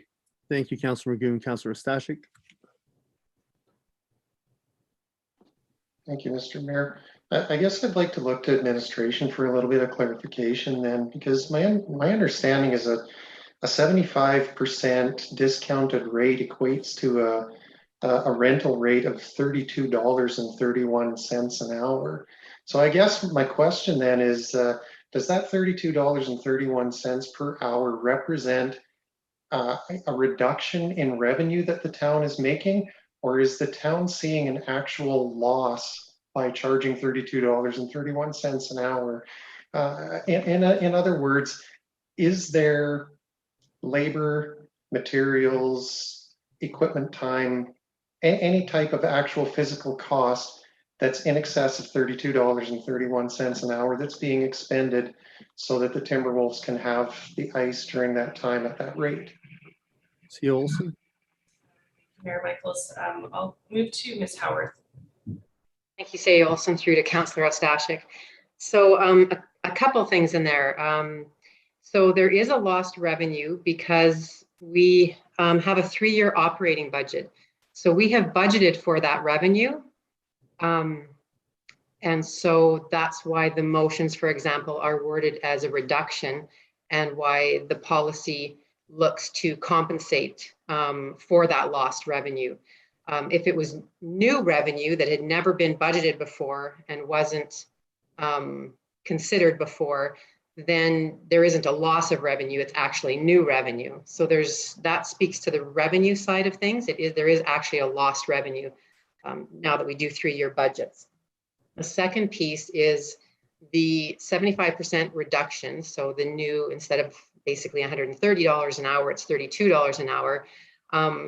Those rates, again, based on the policy, is we can achieve full cost recovery. And I dare to use that comment because I mean an operational cost recovery. I'm not talking replacement of facilities and things like that. An operational day-to-day, that's staffing, it's maintenance, it's maintaining the ice, staffing the ice, that kind of thing, and the associated costs. We can do that with a full, the full $129.25 an hour. That's where those numbers are typically addressed from. And even then, it's not 100%, but it's a lot closer. So for the 1 hour, for example, that they're on the ice practicing, is that the cost of having one staff person on? That's not how we can budget our services and our resources and our staffing. We have to schedule staff for more than just an hour and that sort of thing. So it's a little bit more of a complex formula than just, can we afford to give them $32 an hour? The short answer is no, not without that being compensated in some other way, which is why the policy has been written that way. So that's the answers, I think, to both the revenue side and the cost side. So yes, the facility maybe in the past might have been sitting open and unused, which I think, again, some people sort of implies there's no value for that, so we can give it away for free. But when it comes to this situation, we have budgeted for them to be in the arena at this time for these years. And so it's a lost revenue and there's true expense to it because of there's more ice maintenance for that and attention from the staff to provide customer service to them during the day. Thank you, Ms. Howarth. Councillor Stashik, anything further on that? Good. Council, we've had a good debate. I think there's two approaches to this. Anything further before I call this question a two question? Seeing none. Call to question that council approve a reduction of the hourly adult non-prime arena use rental rates for the Hinton Timberwolves of 75% for the 2021-2022 season, 50% for the 22-23 season, and 25% for the 23 and 24 season. Council, all those in favor? Opposed? That was carried 4-2. Council, anything further for this item? Any directions or questions? Councillor Magoon. Thank you, Mr. Mayor. I'd like to make the motion that approximately $8,000 in waived arena rental fees for the Hinton Timberwolves in 2021 be offset within the Parks, Recreation and Culture Service Branch operating budget, such that expense reductions and or revenue increases are identified and applied by administration, and that the waived arena rental fees for the Hinton Timberwolves estimated to total $12,500, $7,500 and $2,500 be funded from the council contingency fund for 2022, 2023 and 2024 respectively. Thank you, Councillor Magoon. Would you like to speak to that? Yeah, just very shortly, Mr. Mayor, I believe as Ms. Howarth spoke directly to, the policy as it is written specifically addresses that, where these reductions come from need to be identified, where we're going to make up for the shortfalls in this case, which is why I'm making this motion as it is recommended by admin. Thank you, Councillor Magoon. Council, we have a motion on the floor. I have Councillor Nelson and Councillor Stashik. Like to move to split, please. Thank you, Councillor Nelson. Motion to split, and it's not debatable. And we will deal with the first part of that. So if I can just clarify, that will be the approximately 8,000, et cetera, be the first part. With that, Councillor Nelson, anything further on that part, or just to split? I'll be in favor of the current motion that we're dealing with. Thank you. Okay, thank you, Councillor Nelson. Councillor Stashik. Thank you, Mayor Michaels. My comment is it's encompassing in both motions, so I'll just make it once now and don't worry about it when the second part of the split comes forward. In light of the previous motion that passed, I just want to acknowledge administration, my appreciation for bringing forward a suggestion for where the replacement funding is to come from. I think in the past, there's been times where these types of decisions were made and it was just left up to administration to figure out where they were going to find those savings from or replace that revenue. So I appreciate that this is brought forward as a suggestion. And I also appreciate council's willingness to be able to put this forward and to make a commitment that if this is the decision that we're going to make, this is how we're going to fund it, and be able to stick by that. So I will likely support both of these motions. Thanks. Thank you, Councillor Stashik. Council, anything further? We have the first part of the split motion. Seeing none, I'll call to question.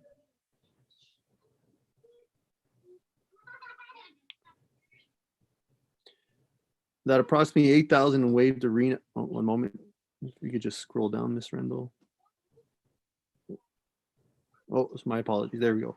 That approximately 8,000 waived arena rental fees for the Hinton Timberwolves in 2021 be offset within the Parks and Recreation and Culture Service Branch operating budget, such that expense reductions and/or revenue increase are identified and applied by administration. Council, all those in favor? That's passed unanimously.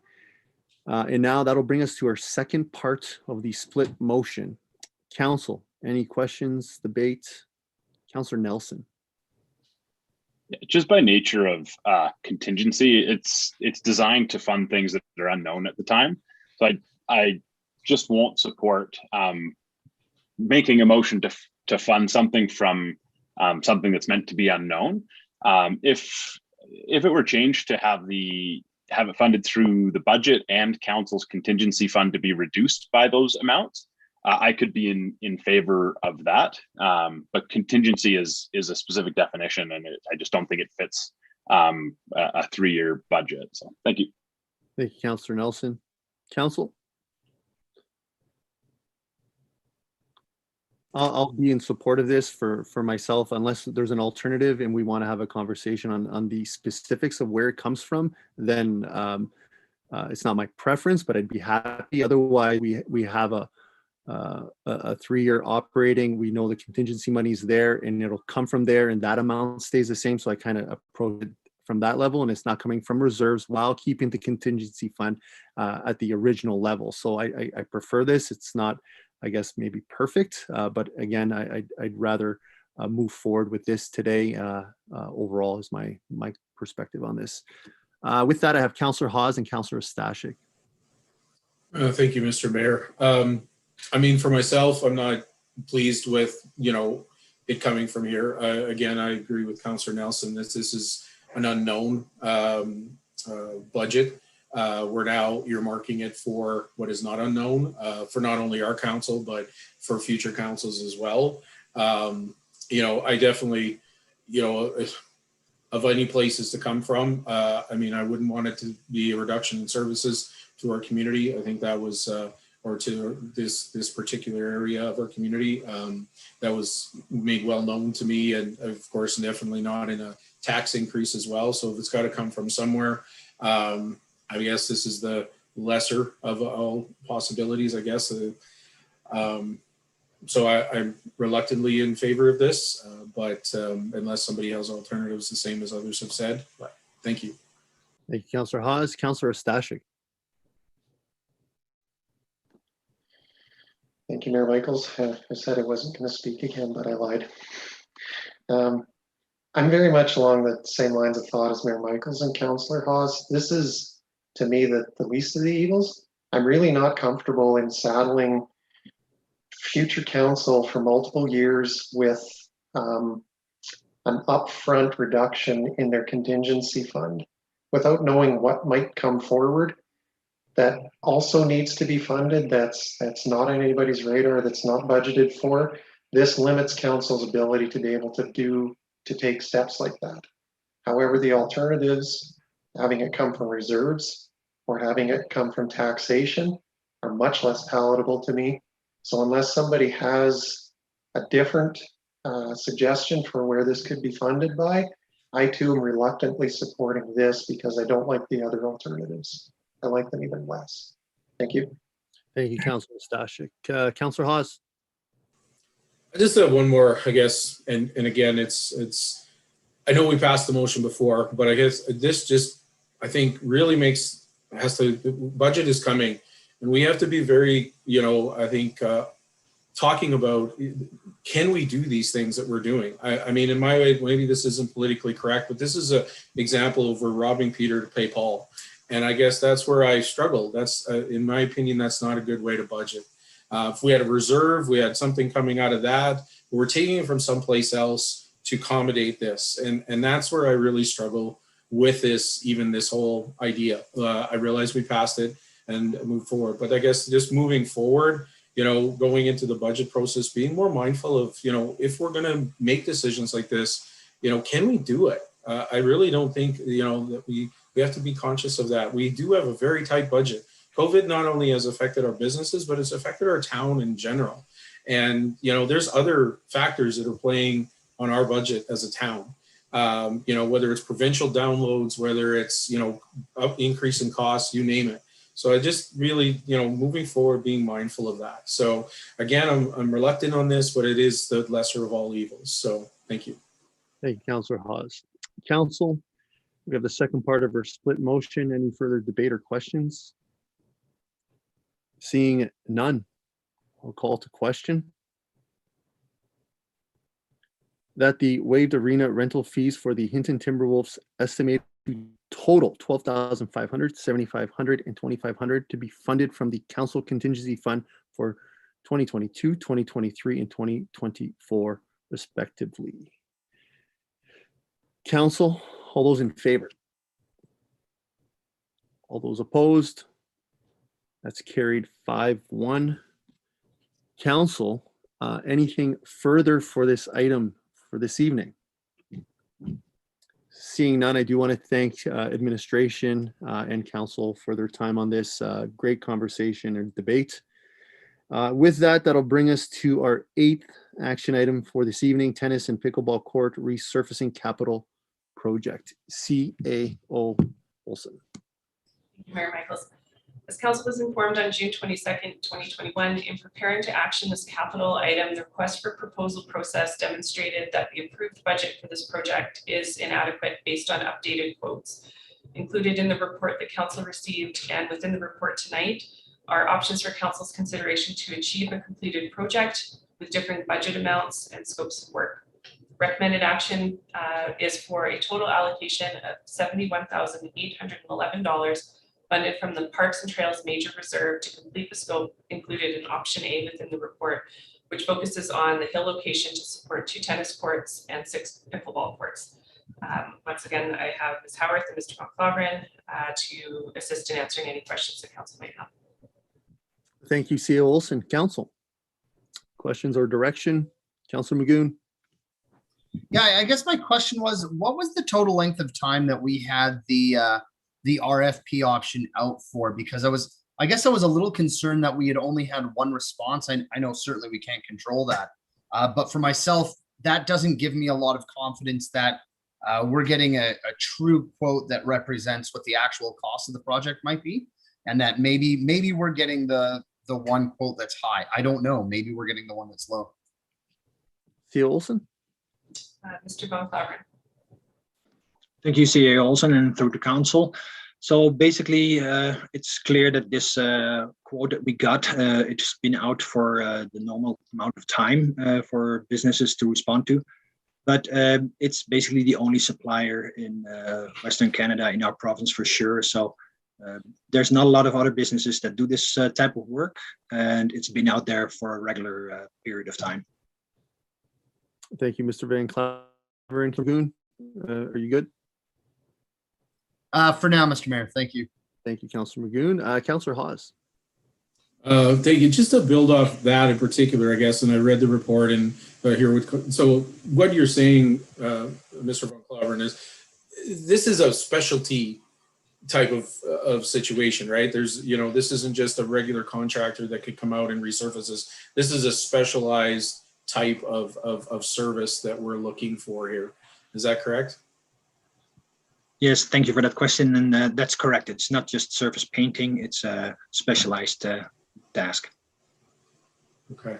All right. Yeah. If I may, it's unfortunate, you know, that when things are specialized, it really handcuffs that budget process for sure. Yeah. Thank you. Okay. Thank you, Councillor Haas. Council, any other questions or direction for this item?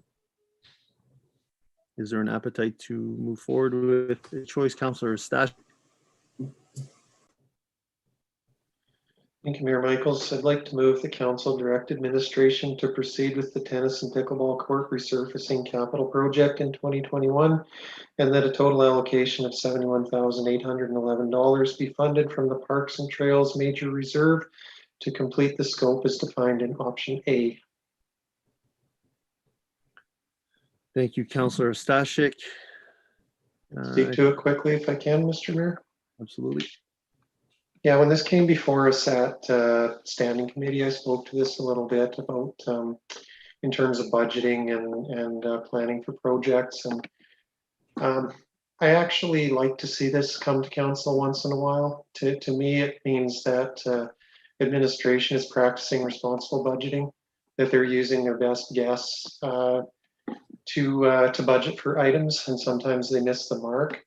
I'd much rather see it come to council with the recommendation for where funding comes from, that's a responsible way to deal with it. I'd much rather see that and then council either approve or not approve it than during the budget process, administration put in an inflated number to ensure that the budget that's given forward, it will be more than adequate to cover what tender comes in. To me, this is an example of responsible budgeting. I like to see it, and I have no problem moving this forward. Thank you. Thank you, Councillor Stashik. Council, we have a motion on the floor. Councillor Haas. Thank you, Mr. Mayor. And I too, you know, I'm glad to see this, and I agree with Councillor Stashik and his words. And I think it's also, you know, we see a lot of people using. I just saw the number of posts how people are out and enjoying the courts, you know, and so we have a lot of community members that use it. And I hear a lot of times too, you know, that some of our anonymities are maybe sometimes in disarray, they need in disrepair. This is an opportunity to focus on an area of our community and get it repaired, get it up to, you know, to par, and so people, because the people are using it. So I think this is money well spent, invested in our community, and I'm full support of this. Thank you. Thank you, Councillor Haas. Councillor Nelson. I'd like to move to postpone this item until the 2022 budget process. And if I could speak to it, I'm of a little bit different mind. When we're doubling the cost of a project, it leads me back to talking about service levels and priorities and determining, you know, where this fits into a bigger picture. I'm concerned that we're outside of the budget process, putting more than double the cost of a capital project. I'm also concerned that we're putting such a big dollar amount towards the courts that are usable when we have other courts that are largely unusable. The condition of the courts at Harry College is far worse than the courts up at Gerard Redmond currently. And I don't think delaying this to the budget conversation will really impact the use. People are regularly using it. The condition isn't such that it's going to cause injuries or really impacts the experience.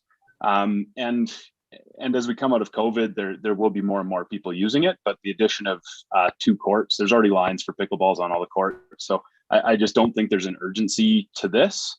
And I really want to explore, you know, putting our budget towards courts to the courts that people can actually use.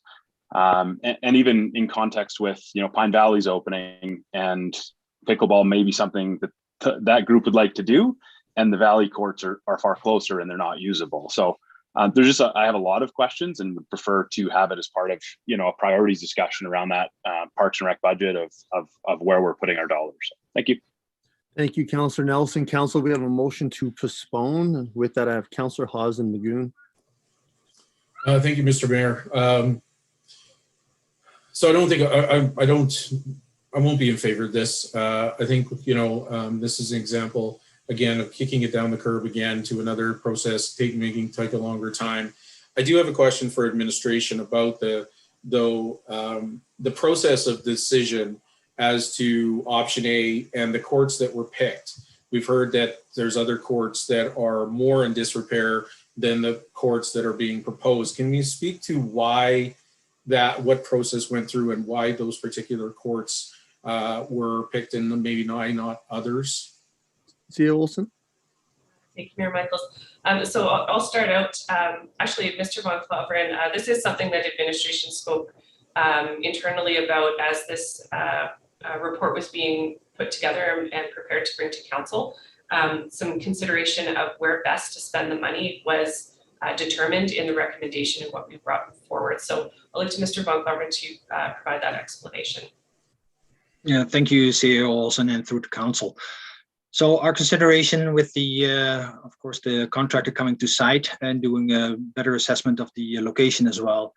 The determination that the repairs and the type of resurfacing you have to do on the courts after it's been a long time, determined that basically the courts at Harry College needed more repair that will have to be reassessed even with, let's say, more of a resurfacing of the underfloor as well. So to get, let's say, a little bit more than half of the courts done in this proposal makes us one facility completely ready for the future and not piecemealing it in separations.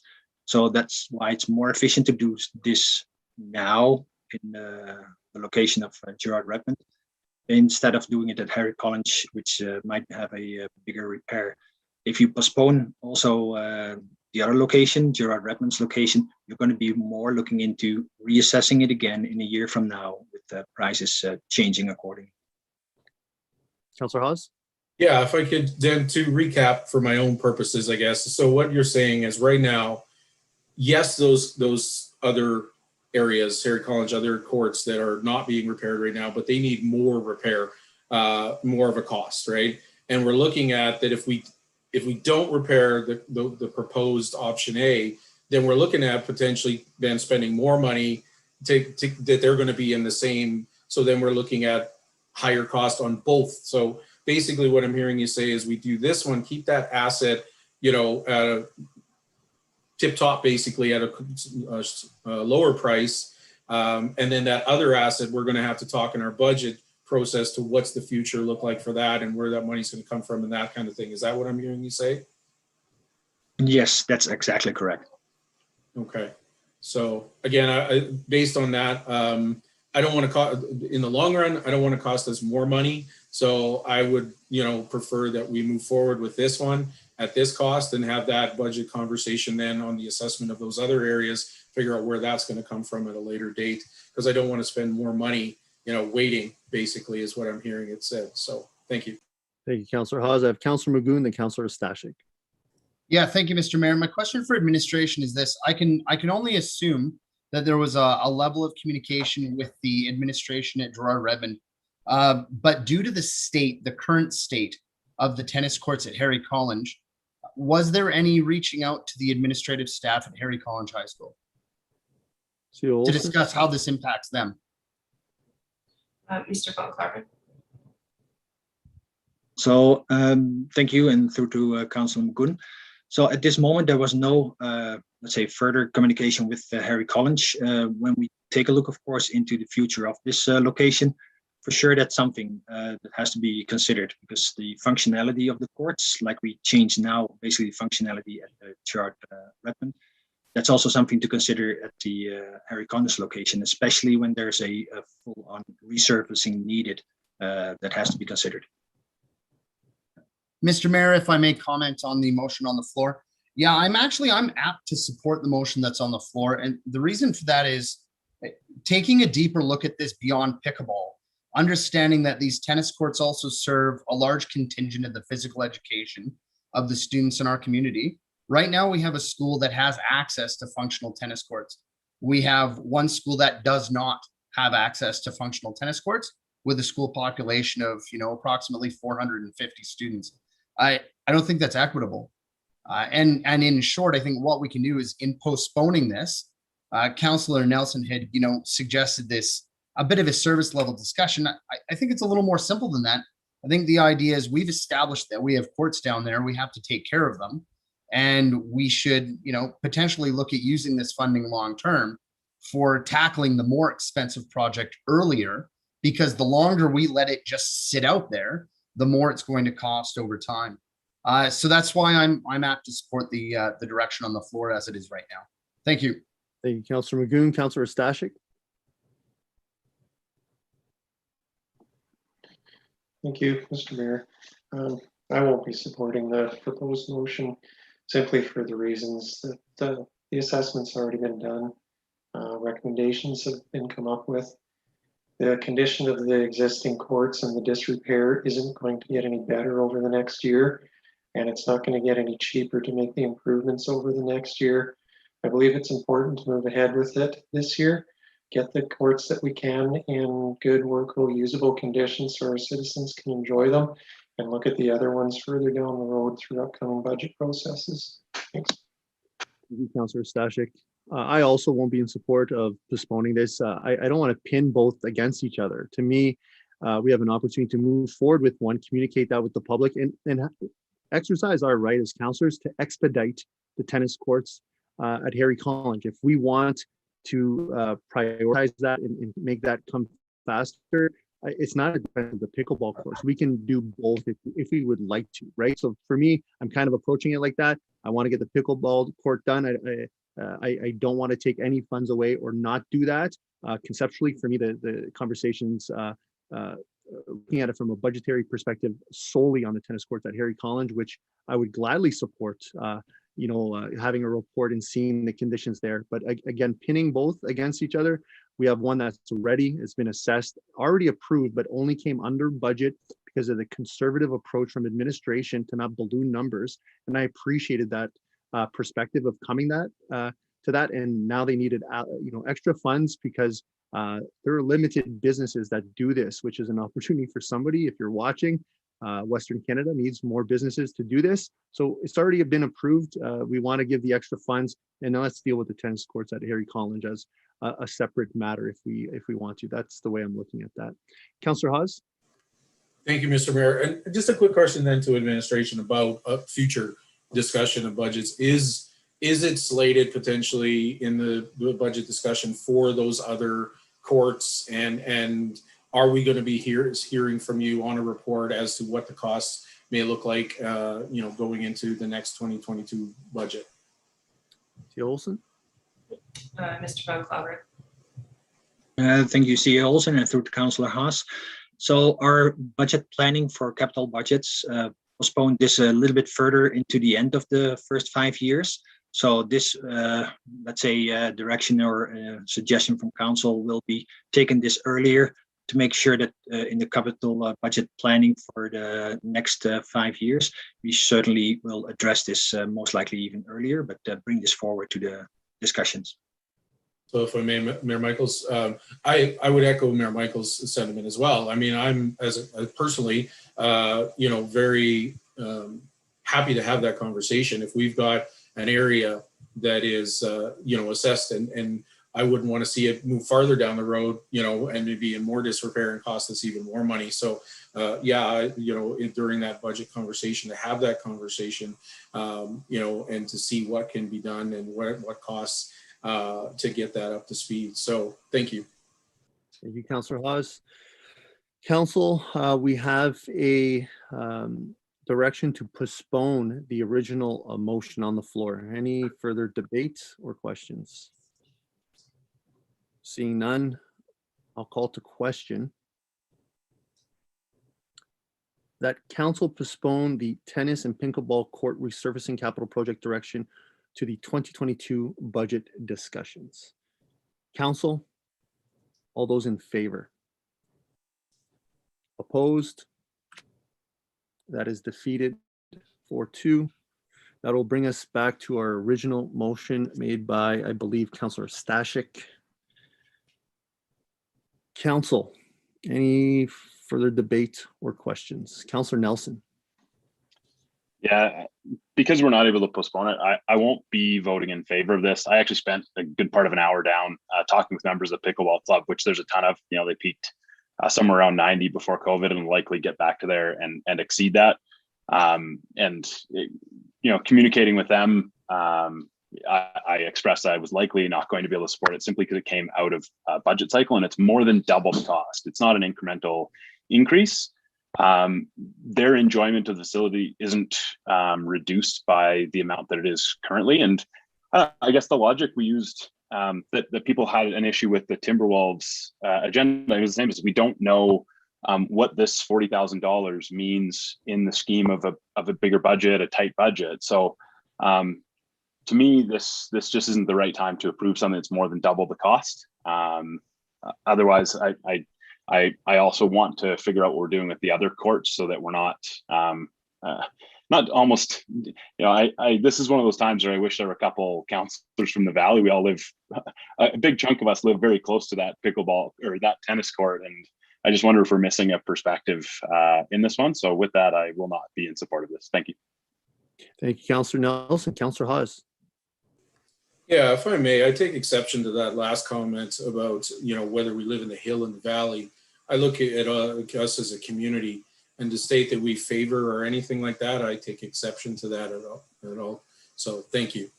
Thank you, Councillor Hawes. Council, we have a motion on the floor. Any further debate, questions regarding this? Seeing none, I'll call to question.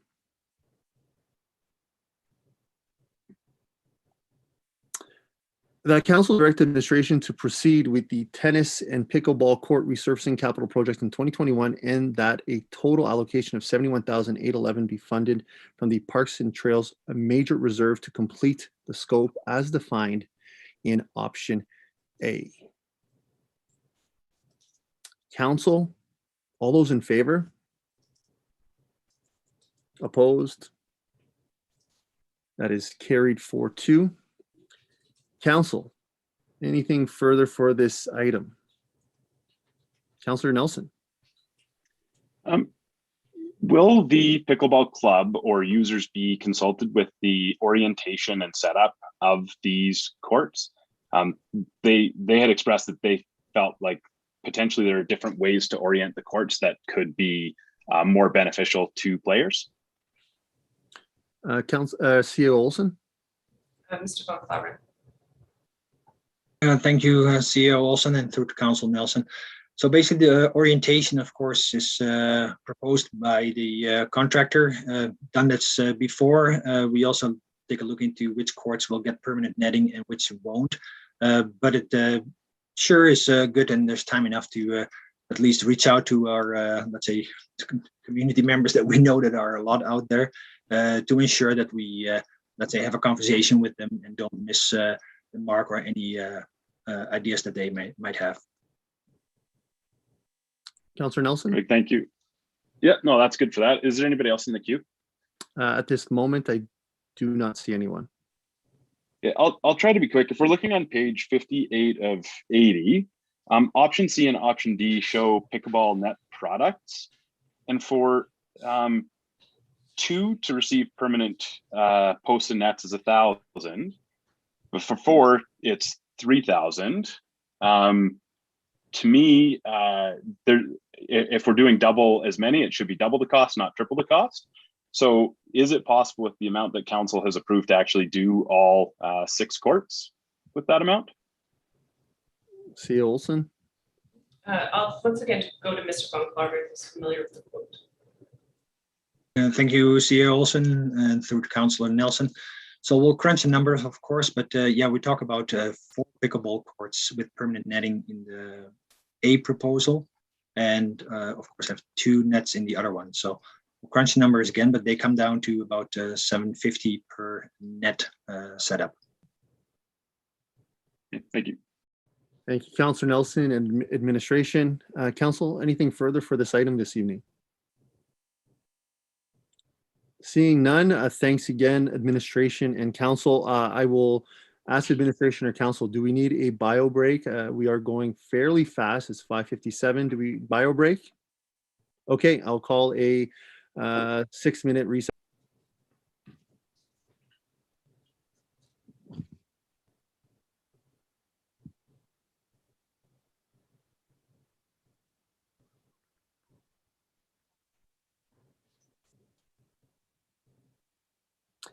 Hello, everyone. I'd like to reconvene this meeting at 6:05. And that'll bring us to our 9th item for this evening, funding and canceled locker replacement project. CAO Olson. Thank you, Mayor Michaels. On March 23rd, 2021, following the decision to cancel the pool locker replacement and the hot tub drains / jets project, Council directed that the funds supporting these projects be reallocated to the Recreation Center Construction Reserve. The projects were funded from the Federal Gas Tax Fund, which requires the funds to be committed to a project, not allowing this transfer to take place. And this was determined after Council made that motion and after the meeting had concluded. A solution to provide additional time for other projects to be considered for the use of these funds is to have them remained in deferred revenue until another suitable project can be determined. This can be at any time. The funds are available for any projects determined by council. They can also be used through the upcoming budget process. So they could be used for projects into 2022 and beyond, up to, I believe, 2023. I do have Mr. Osmond with us tonight to help provide any additional context or information to council. So I'll turn it over to council for any questions. Thank you, CAO Olson. And with that, I have Councillor Hawes. Yeah, thank you, administration, for bringing this forward. I guess my question is the parameters of it. I hear we can use it, in years to come. Does it have to be all used at once? Can it be broken up into different projects? Because I don't know where we're at, but one of the things that came to mind as I'm reading this report, we weren't totally nailed down the spray park shades and whether we have the budget for that. Would that fit for something to top up the budget to make that happen if need be? I'm hearing we have quite a budget coming forward with the pickleball courts in other areas. So how can we move forward with this? Does that be one project? Can be multiple projects? What's the answer to that, I guess? C. Olson. Mr. Osmond, please. Thank you to Councillor Haas through the chair. So I'm going to provide two parts. The simplest piece to answer is that the grant program for federal gas tax does allow you to use it over multiple programs.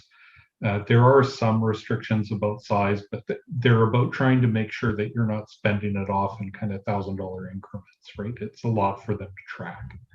But by and large, as long as we maintain kind of those big picture rules, there is a wide breadth of projects that could be approved here, and we have some time to do it. The program itself allows for several years following the last year of funding from the program. So there are lots of opportunities there for us to decide what it goes against. And for any specific project, like the ones you've mentioned, it would just be a matter of checking the details of that project against the restrictions on the grant. So by and large, it's pretty wide open. We can get a lot of stuff in there, but we want to confirm that it fits before we say that's what we're going to do. Okay, thank you. Thank you, administration. Thank you, Councillor Hawes. Councillor Magoon. Yeah, thank you, Mr. Mayor. My question for administration really is about the second half of those projects that were identified. Was the hot tub drains and jets maintenance project. With that $100,000, I understand if administration isn't able to answer this question, if they would rather treat it as a request for information, I'm totally good with that as well. But are there upgrades beyond what was originally planned that could reduce the downtime of that particular piece of equipment that administration's already explored. We all know, I mean, anybody who's lived in this community for more than a year has experienced sort of the angst that comes with the, you know, the hot tub shutdowns or the malfunctions that inevitably happen. If administration can't speak to that, great. If not, I can just treat it as a request for information too. Thank you. See you, Olson. It may be best treated as a request for information if it doesn't prevent council from making a decision tonight. I believe there is some additional information that's been ongoing shared with council and the community around the hot tubs and the boiler replacements, and that work is underway. So I don't know if anything outside of that, and that may alleviate some of what you're referring to as far as shutdowns and some issues there. So if there's anything further that we can determine and look into and provide to council after this meeting, if it's okay to treat it that way, as long as it doesn't prevent council from making a decision tonight, we'd be happy to provide that information through email. Councilor Magoon, you're good? Yeah, that's completely fine. Thank you, Mr. Mayor. Perfect. Thank you, Councilor Magoon. See you, Olson. Council, Councilor Nelson? If there's no one in the queue, I'll make the motion that council direct administration to maintain the funds associated with the federal gas tax fund grant that were identified funding in the canceled 2021 capital budget for the pool locker replacement project in deferred revenue until such time that council commits the funds to a new project. And I actually want to add an "and" to that, Ms. Anderson, and that $100,000 be transferred from the operational projects reserve to the recreation center construction reserve.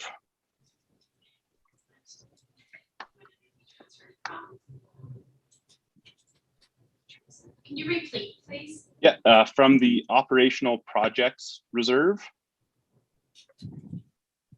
to the recreation center construction reserve. If I could speak to it, largely the second portion of it, council motion to replenish some funds to the rec center reserve as we decreased through the 2021 tax year by $120,000. And then ultimately, when we were discussing the accumulated surplus, which would go in the operating projects at last regular, there were motions made to move some of that into the rec center, but part of the reason that council voted against moving to the rec center was that we had already committed another $100,000 to that amount. So basically, the motion keeps that $100,000 in the rec center reserve, but doesn't take it through the gas tax because we've determined that it's not appropriate to take it through that fund. Thank you. Thank you, Councilor Nelson. Council, we have a motion on the floor, and we'll just wait for Ms. Rendell to put it on the screen. And with that, Councilor Hawes. I'd like to split this, if I may, to what the original was and split it to have a conversation in regards to the added. So there's a motion to split, and I just want to clarify. I'll wait for Ms. Rendell. I assume it's the original, as Councilor Hawes alluded to, and then the "and" in the following part would be split. That's correct. Thank you, Mr. Mayor. Thank you, Councilor Hawes. And with that, we will deal with the first part. So I just want to make sure I have the first part correct before we split.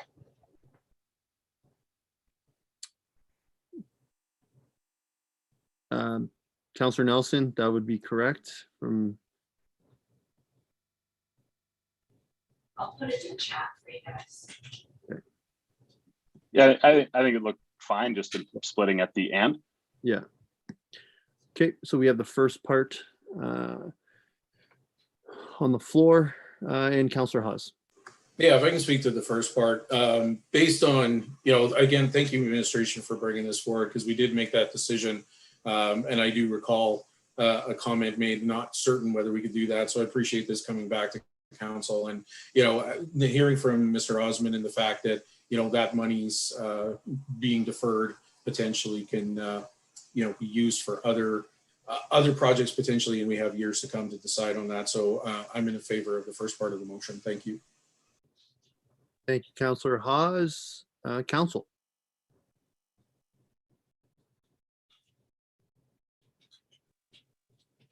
Seeing none, I'll call to question.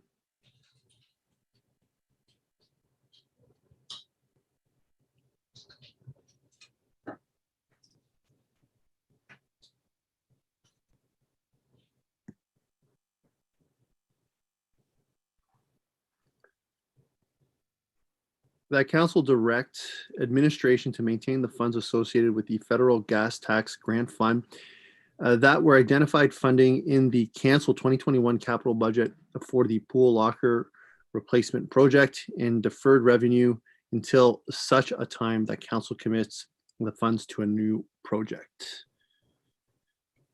Council, all those in favor?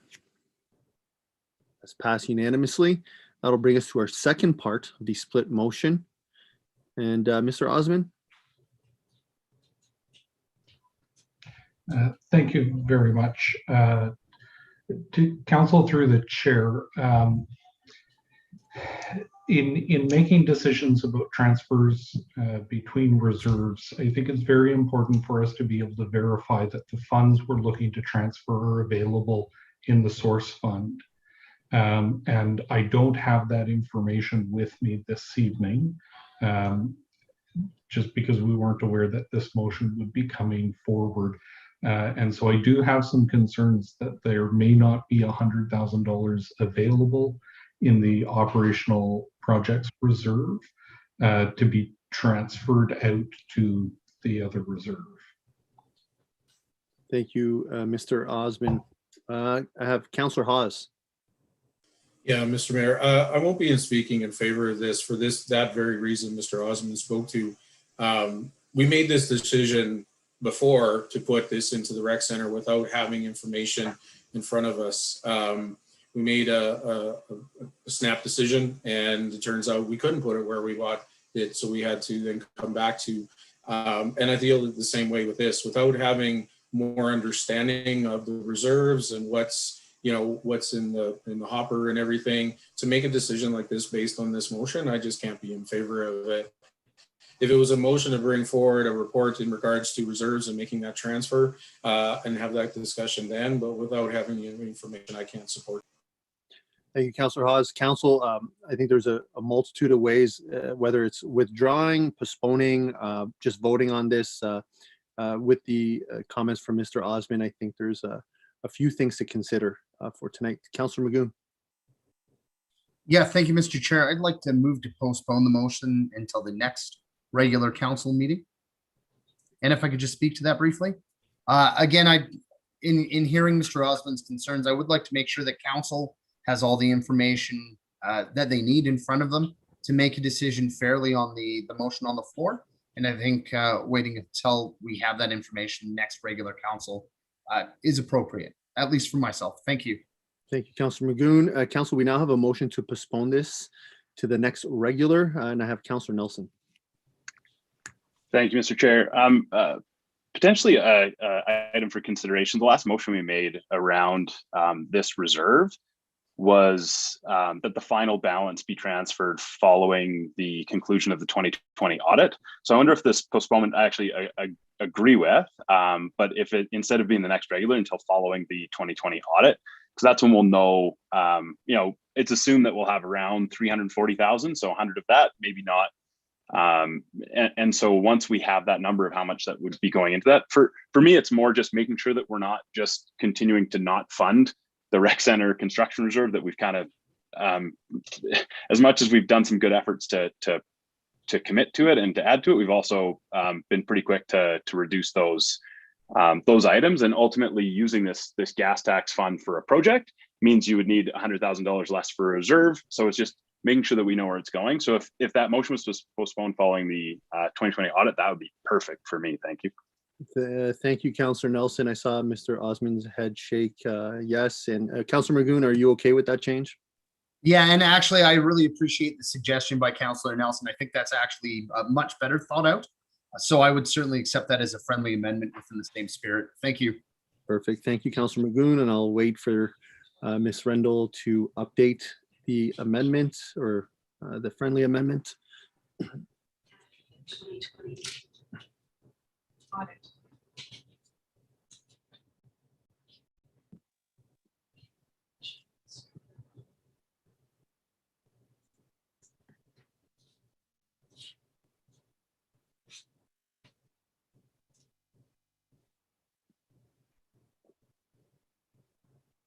Councillor Magoon, are you okay with that change?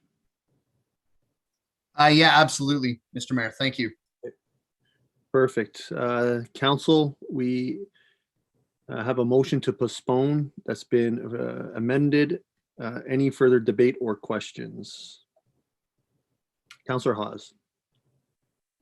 Thank you, Mr. Mayor. Just a quick question to administration. By postponing this, does that mean then this motion gives the latitude to bring a report potentially back to discuss this further, or does it have to be a specific report, or how will that work moving forward when the discussion comes after the audit? C. Olson. Thank you, Mayor Michaels. There's a couple of different ways that we can do to action this item, and the one is to bring back this motion with the audit report and give council the opportunity as they decide where to move the surplus monies to.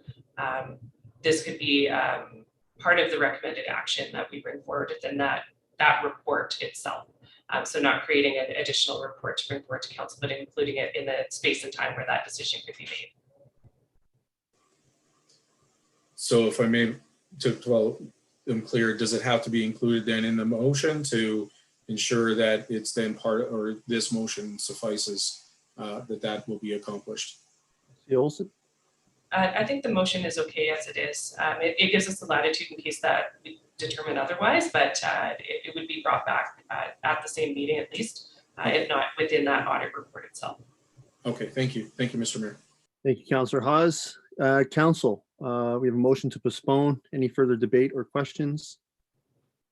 Seeing none, I'll call to question.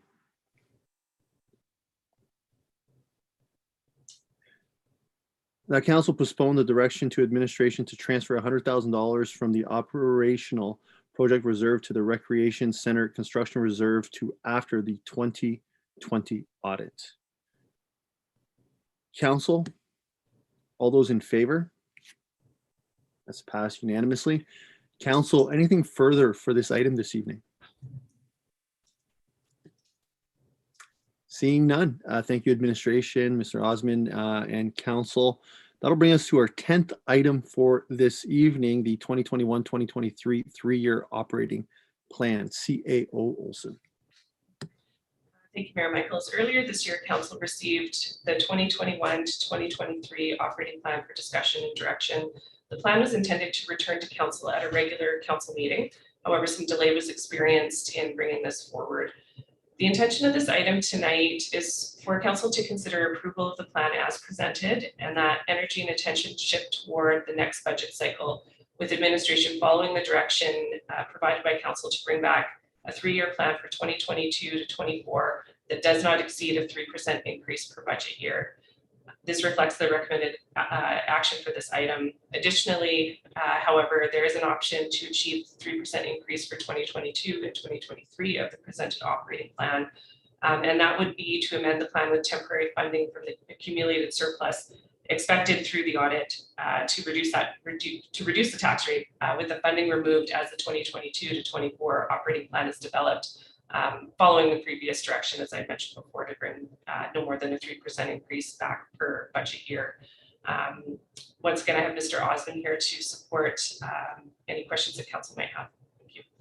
Thank you, CO Olson. Council, questions or direction?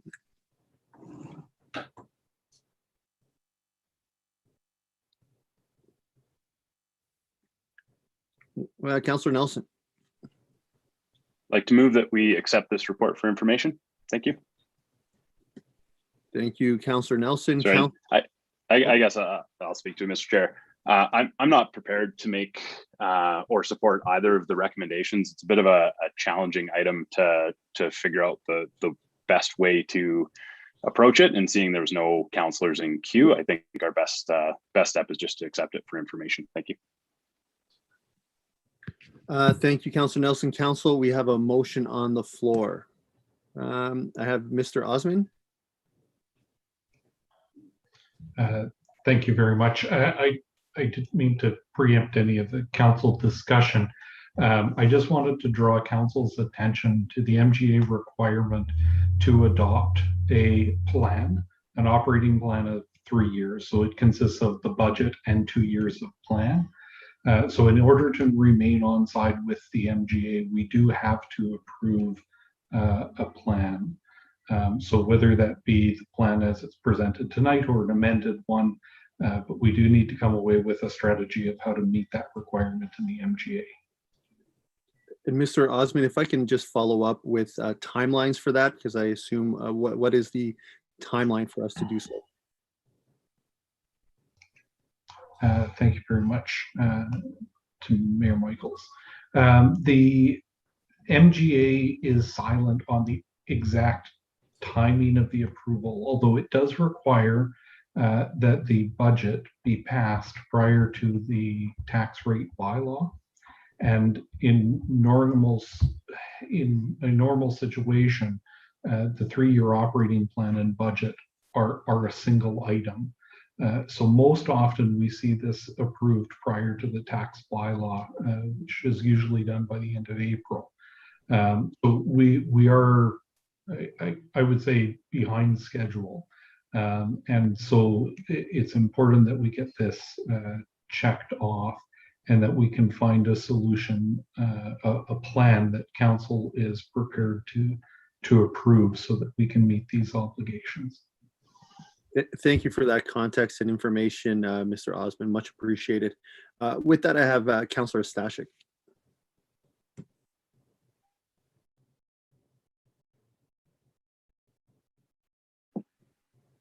Thank you, Mr. Mayor. Yeah, my question to administration was going to be very much along the lines of what Mr. Osman just spoke to, and it was going to be what potential impacts to administration, well, not to just to administration, for the entire organization we might see if that report was accepted for information. So I appreciate the comments from Mr. Osman. Obviously, I won't be supporting the proposed motion. Thank you. Thank you, Councillor Stashik. Council, anything? Councillor Magoon, then Councillor Nelson. Yeah, thank you, Your Worship. I guess my question is this. Previously, reaching back to March of last year, council had made directions that had set tax rate increases for the 3-year operating plans moving forward. I guess the question I have is, if this was accepted for information, would not those previous directions that had been set forward by council take preeminence and give administration the direction moving forward? CEO Olson. I think Mayor Michaels. So what was presented to council during budget did meet the direction of council, the 3%. Through the budget deliberations for 2021, decisions were made that affected 2022 and 2023, and that's where the increases that we've seen in the plan, that's where they stemmed from. So we've met the obligation to bring back a 3-year plan that had 3% increases. Through the budget process, changes were made that affected those increases. Mr. Mayor, if I could speak to that. I want to be very cautious about respect and tone about how I'll respond to the CAO's comments. Respectfully, I disagree. My personal feeling on how that process went about, I think that there were other ways to handle it. I respect your answer and I appreciate your answer, CAO. But given that, I personally feel that we have an opportunity as a council to get involved in setting some clear direction moving into the budget process.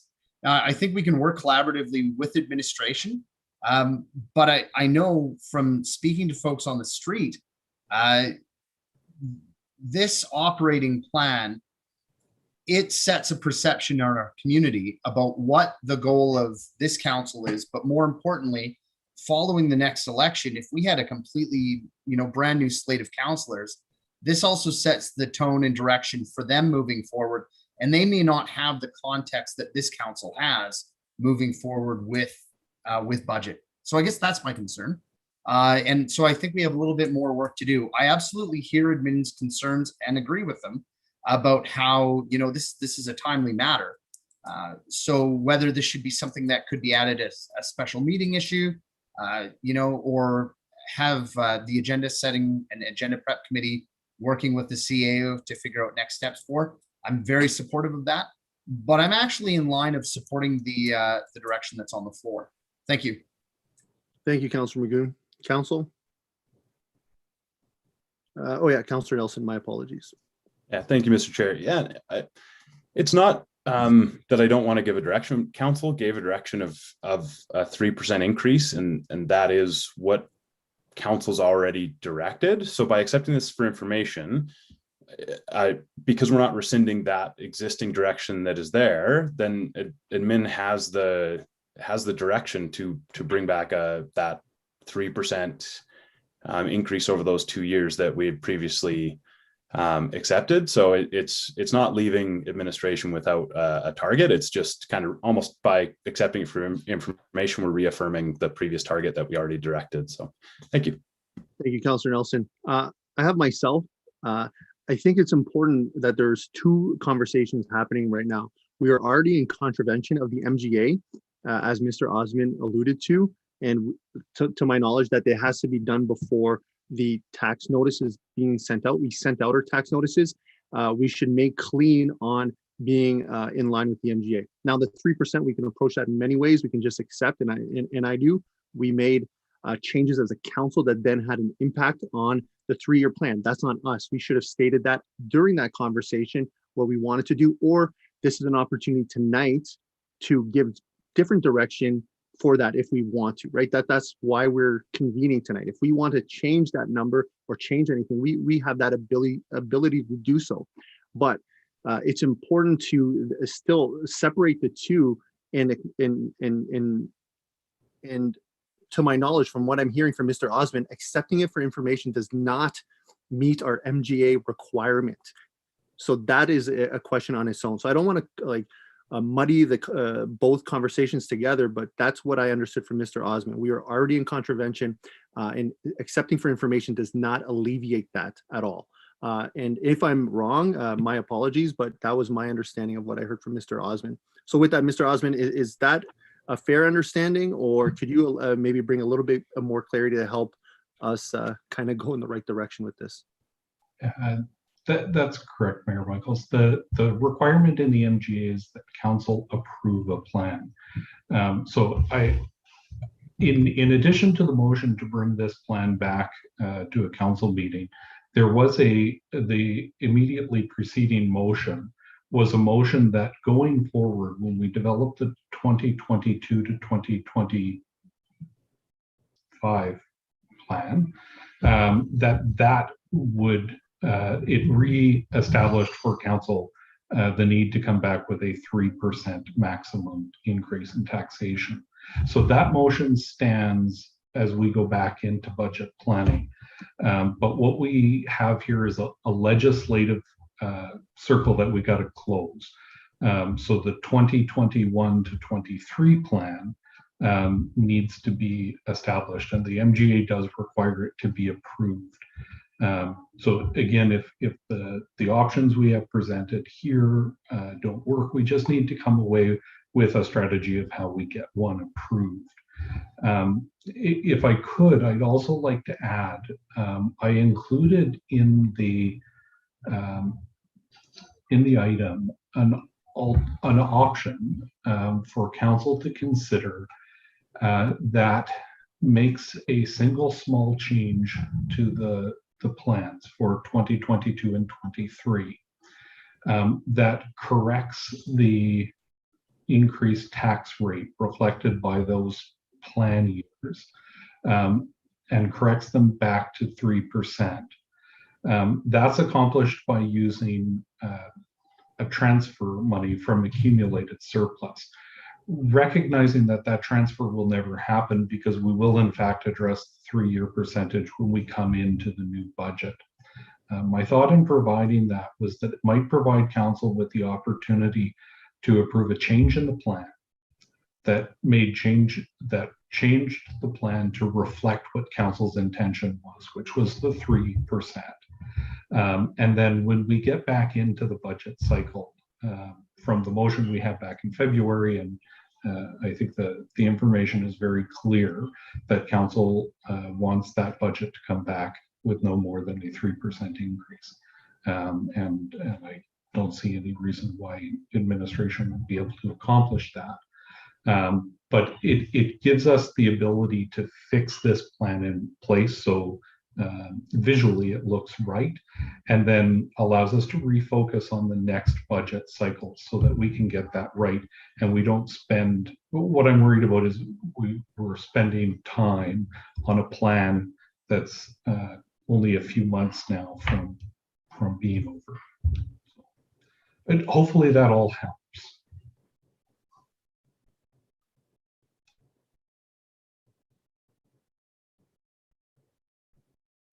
My apologies. Thank you, Councillor Magoon. With that, I have Councillor Hawes. And just so I'm clear, because I realize we're in contravene of the MGA, but what are the consequences of that? Like what can occur if we are in contravention and continue that way? This is the question of administration. Mr. Osmond? So there are requirements in the initial sections of the MGA about council's responsibility to meet its requirements under the MGA. There are some basic principles laid out there in terms of what the consequences can be. The most likely would be that you would see ministerial intervention.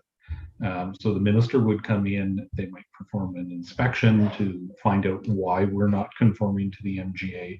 They may issue an order that it must be done. There's a number of different things that can happen, but ultimately a lot of those pieces end up putting a lot of pressure back on the municipality. So something like a municipal inspection can take weeks or months worth of effort out of the municipality, and it really kind of lifts you off your priorities and puts you in a different direction for a while. Ultimately, the experience in Alberta is that the minister is not going to send the RCMP to come pick you up as councillors, but there are some measures in the MGA that give the minister the ability to force the issue. Okay, thank you, Mr. Osmond. Thank you, Mr. Osmond. Council, was there anyone in queue? I guess my question, and maybe because I do have the same train of thought as Councillor Magoon in the sense that I would like it to reflect 3%. And is option 2 then indifferent for administration? Meaning if council's will is to have a 3% identified, I guess my question would be, as I already alluded to, is administration indifferent of option 1 and 2 based, and it solely reflects that need or that desire, to have 3%, or is there something else from administration's perspective that separates why option 2 wasn't the recommended motion? I just want to better understand that. So when I drafted the item, it was based on a recommendation coming out of committee that it be brought back as presented. So that's why the recommendation was to approve as presented. From an administration perspective, the two plans don't make any difference. All the changes that were required are already made in the item. You can see them as they're outlined. So it is very much to council's pleasure which option that they would like to look at. There may be other ways that we could look at making that right, but my feeling was, given the time, what we really need is a transfer that shifts the balance back to give an alternative for council where we did see that 3% number. But from an administration perspective, the two options don't change anything for us. Thank you for that clarity, Mr. Osman. I think I had Councillor Magoon. Yeah. Yeah, thank you very much, Mr. Mayor. And I guess, my question is this, is understanding that these certainly are not fixed budgets and that we'll go through a budgetary process for each of these years. There's two halves to these, right? Of course, there's the revenue. There's the monies in which we collect and take in as an organization, but there's also the expenditures. And I guess the question I have is that if these are flexible, if they're not fixed, if they're things that we can adjust moving forward, why can we not make the same argument that the expenditure line items can be adjusted to hit that 3% threshold that council initially directed moving forward? Again, that had been the practice, at least for me, leading up to this. This year was a bit of an anomaly for me. I've made changes on budgets before, and if we've set a target of 4%, then that's the end goal. And what we're trying to do is ensure that we're not spending more than we're intaking in order to hit that threshold. So I guess my question is, why can we not adjust our expenditures in the meantime until we actually hit each budget in order to stay within what council had initially set out? Thank you. If I could, to Councillor Magoon through the chair, council absolutely has the ability when establishing any budget to set the revenues or expenses wherever they like. That's their full authority under the MGA. The MGA does prescribe, kind of oddly, that council cannot use those plan years in their budget as a fixed budget. It actually requires in the MGA that each year those are reviewed and redone. Although I know there are some municipalities that are looking at the potential of passing like a true 3 or 4 year budget where everything's fixed. But the way the MGA sits right now, they must be reviewed every year. Where we stand right now, at least in my opinion, is having passed the midway point of the actual year. Departments are already beginning the budget process for the 22 to 24 budget and plan. And so at this point, council could tell administration to come back, go into the 22 and 23 plan and work until we get that number back down to 3% by changing revenues and expenses. The difficulty is that we're so far along in the timeline that spending that time right now is going to take away from the preparation of the 2022 to 24 budget and associated plan. And so I think at this point, it would be better if we can find a solution to leave the plan and say, okay, this is where we landed. And now we'll get it right as we go into the 2022 plan, knowing that that 3% target is there and we've got to make some changes to make everything work. We had to review the 2022 and 23 plans, and we have to do that between now and October. So that was going to happen either way. And so I think it's just at this point, what I'm recommending is we find a way to make a plan that council can accept, and we get to the business of making the next plan right.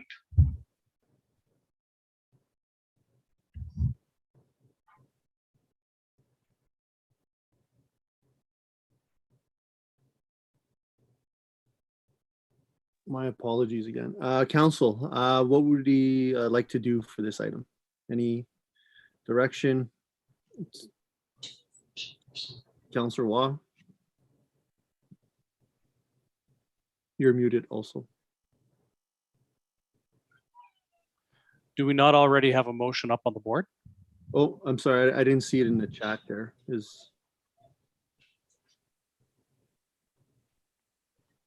My apologies if we can just get that.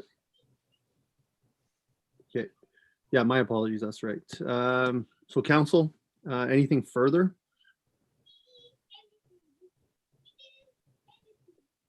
And seeing none, I'll call to question. That council accept the 2021 to 2023 operating plan report for information. Council, all those in favor?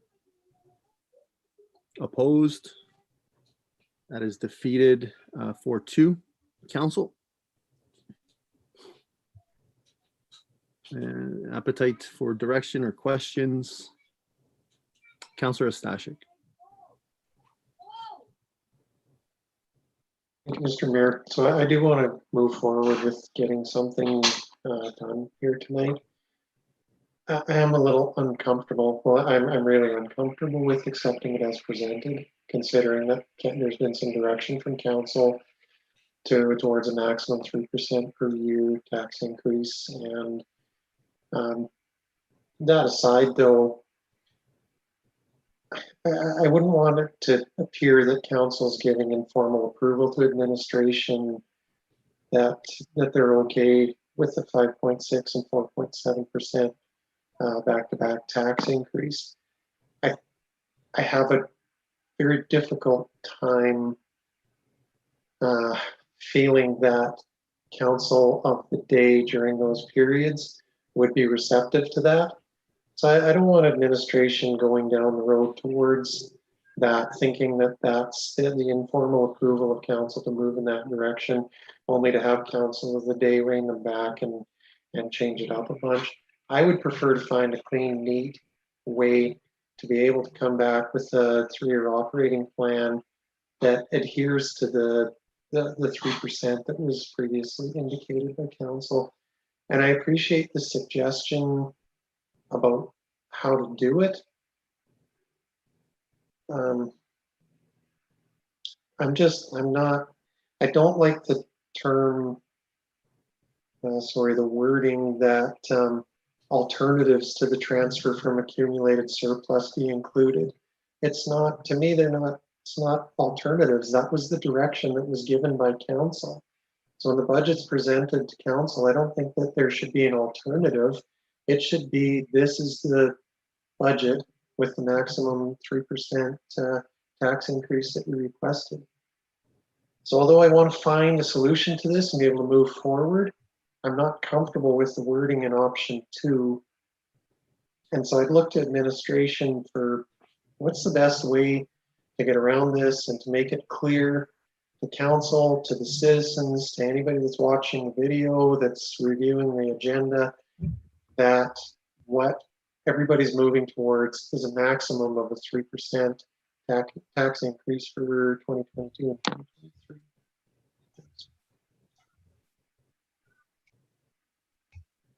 Thank you, Councillor Stashik. Mr. Osmond? Thank you very much to Councillor Stashik through the chair. The intention of including that wording was just to clarify that the transfer from accumulated surplus was a measure to reflect the 3% in the plan, and that as we go through into the budget process, we can't simply take $336,000 from accumulated surplus to balance the budget. But in terms of the motion itself, if you drop the portion of the motion from "and" onward, so that you just say that we're amending the plan to include these true transfers from accumulated surplus, you would have an approved plan. You would meet the requirements of the Municipal Government Act. And I don't believe there's any confusion from administration that council intends to have a 3%, and we're not going to do that by dragging money out of reserves and accumulated surplus. Councillor Stashik?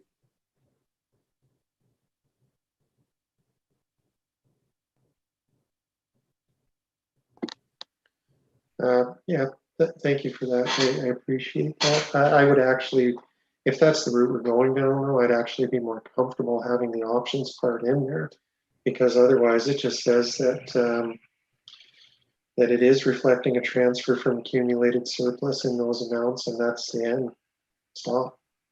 So, as a councillor who's potentially handing off to someone else who's going to finish the process.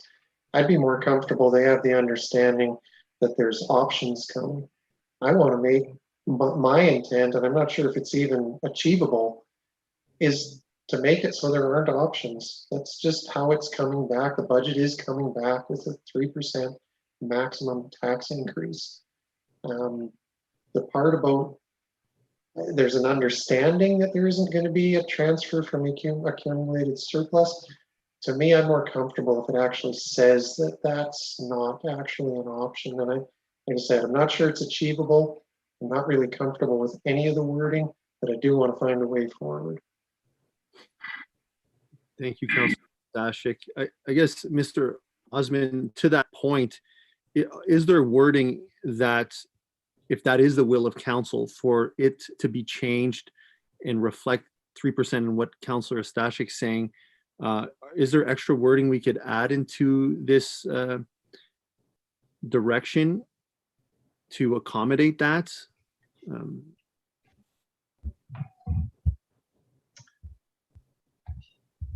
So I think what the motion would need to look like is potentially, and that the draft 2022 budget and 2022 to 2024 operating plan be prepared without the transfer to accumulated surplus. Then it takes away the question and just simply says it's not going to be in the budget. Does that accomplish what council is looking for, or what the question that council asked? I'll go back to Councilor Stashik for that.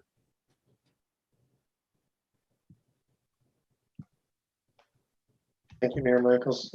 Yeah, for me personally, I think that wording would make me more comfortable. And I think I have a good enough understanding. I could possibly make a stab at trying to come up with a motion. I'd like to move that council approve the 2021 to 2023 operating plan as amended to reflect a transfer from accumulated surplus in the amount of $336,300 in 2022 and $576,000 in 2023, and that the 2022 draft budget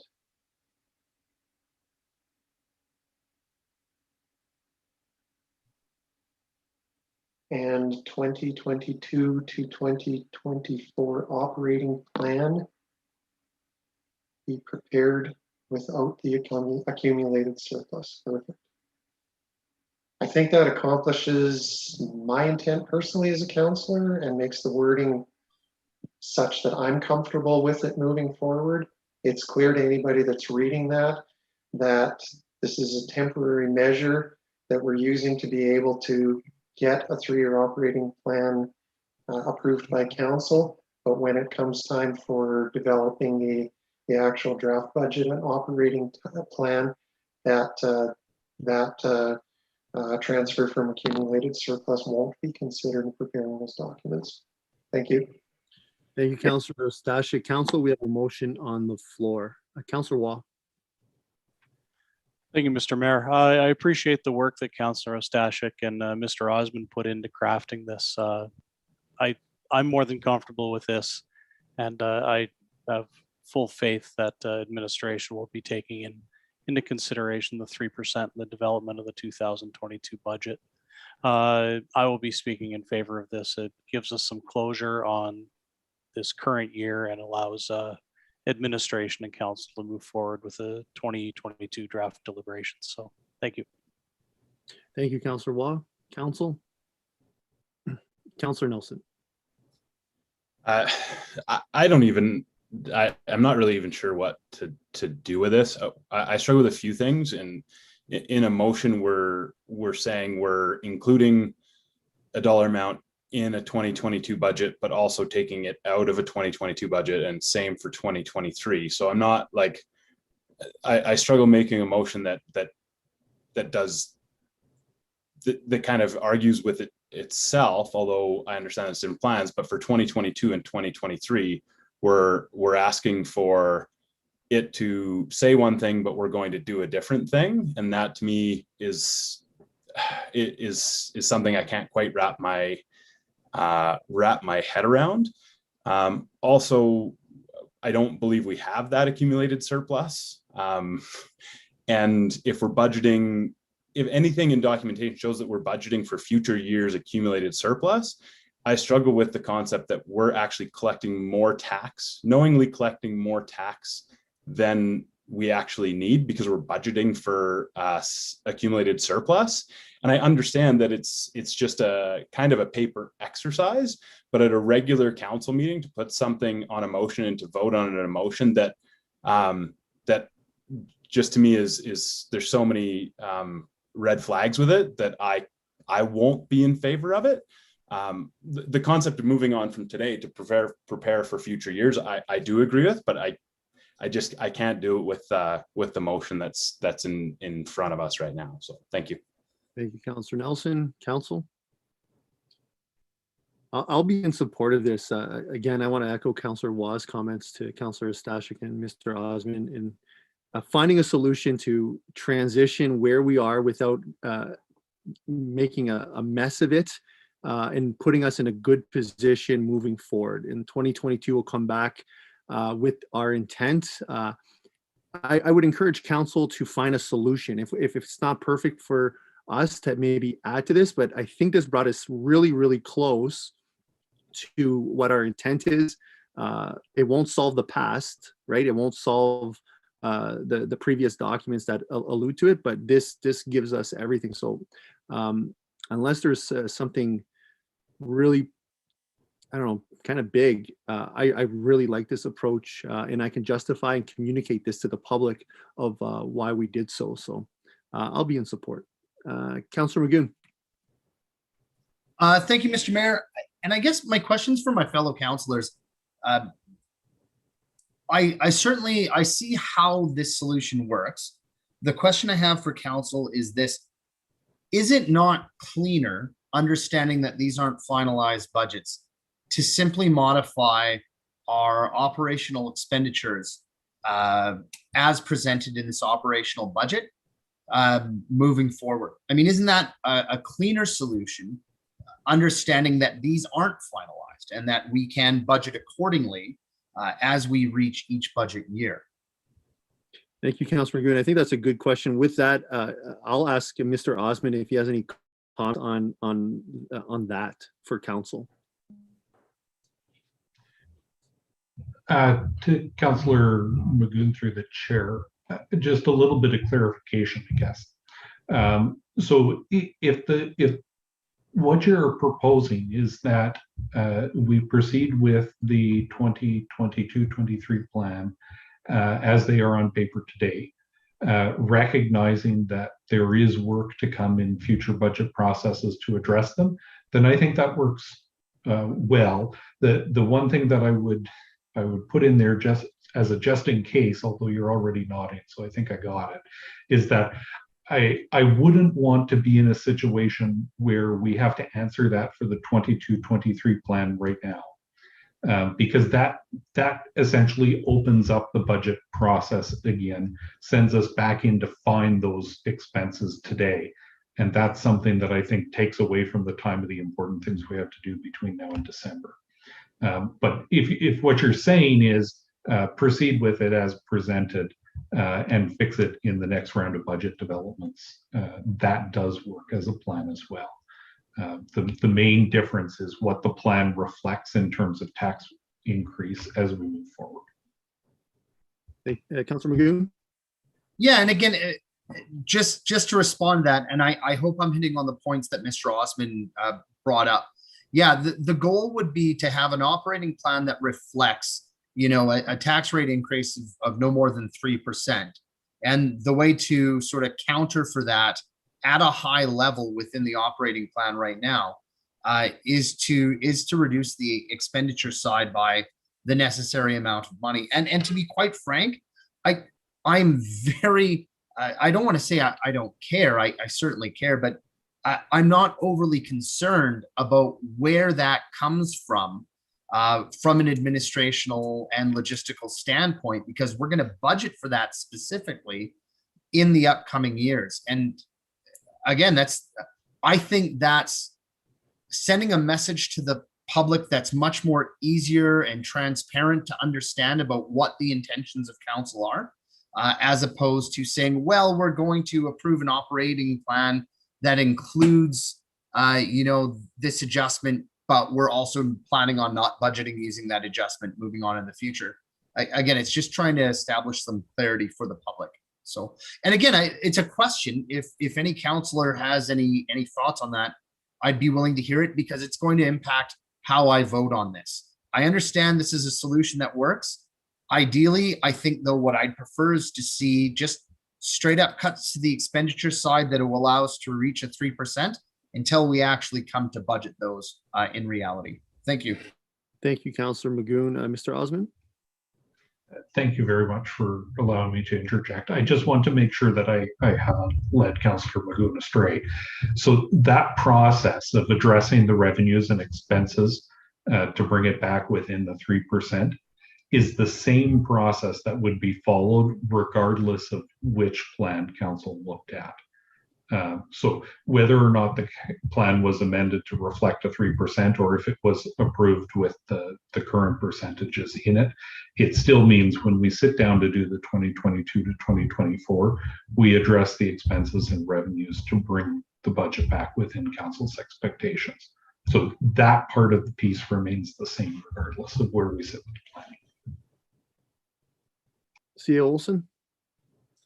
Thank you, Mayor Michaels. I think Mr. Osmond covered a bit of the clarification that I was hoping for. So, Councillor Magoon, your suggestion is to add a line in the 2022 and 2023 that removes expenses essentially from those to get to that tax rate that council desires.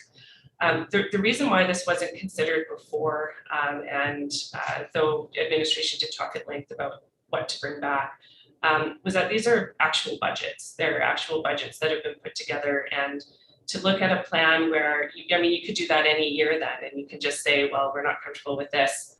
Let's remove some of the expenditure and reduce the tax rate. It's not actually budgeted for then. Where does that decrease come from?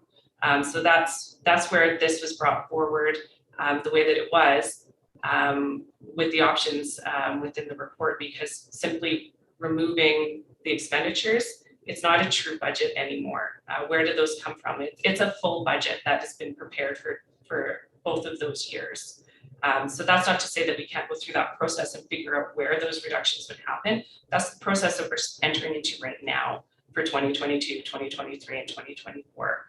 So I don't know, and I'd look to Mr. Osmond if he has anything to add in that regard. That was my understanding of what was being requested, and I wasn't sure if we were kind of all on the same page there. Mr. Osmond?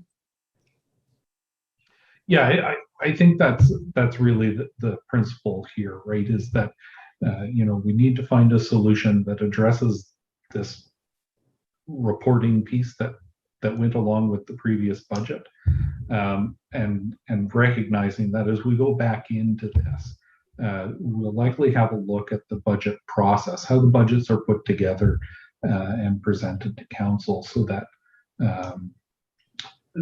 we don't want to be in that position where administration is looking for the way to change the budget to find the solution. We want those types of decisions to remain with council where they belong. And so I think there are some room for some of those improvements as we move forward. And I think this is kind of the last lagging piece of a difficult process. And I think it will be good to get it out of the way. Thank you, Mr. Osmond. Council? Councillor Nelson.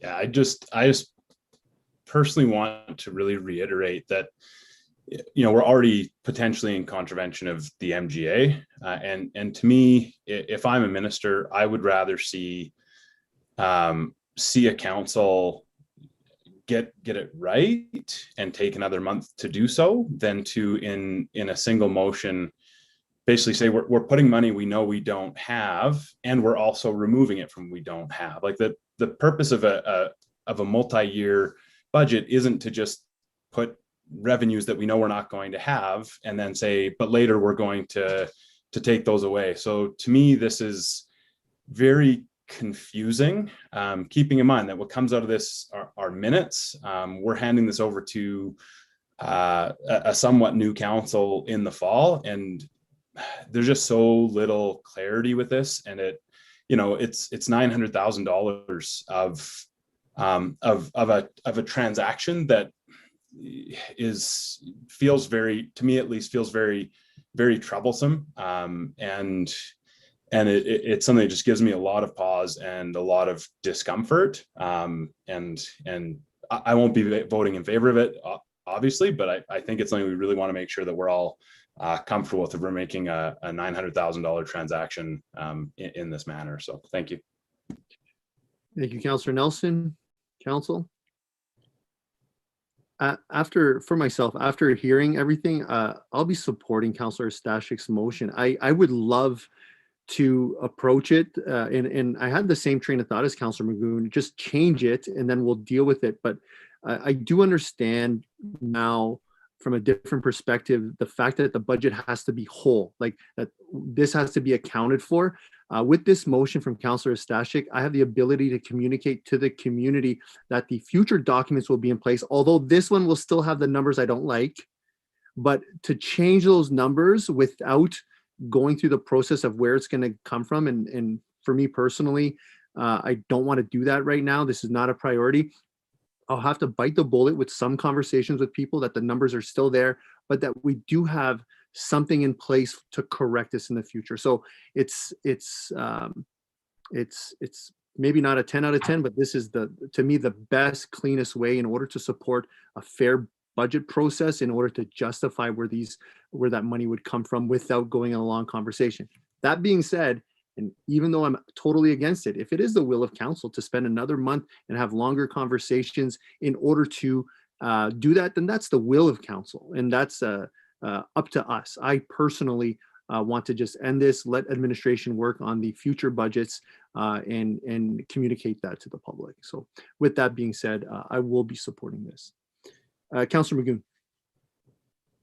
Yeah, and I guess something that's also going to help me make my decision here. My question for administration is, the plan that absolutely must be submitted to the province, the 3-year operating plan, does it include the detailed line items, like, for example, under the operational expenditure side, salaries, wages, benefits, contracted and general services, et cetera, et cetera?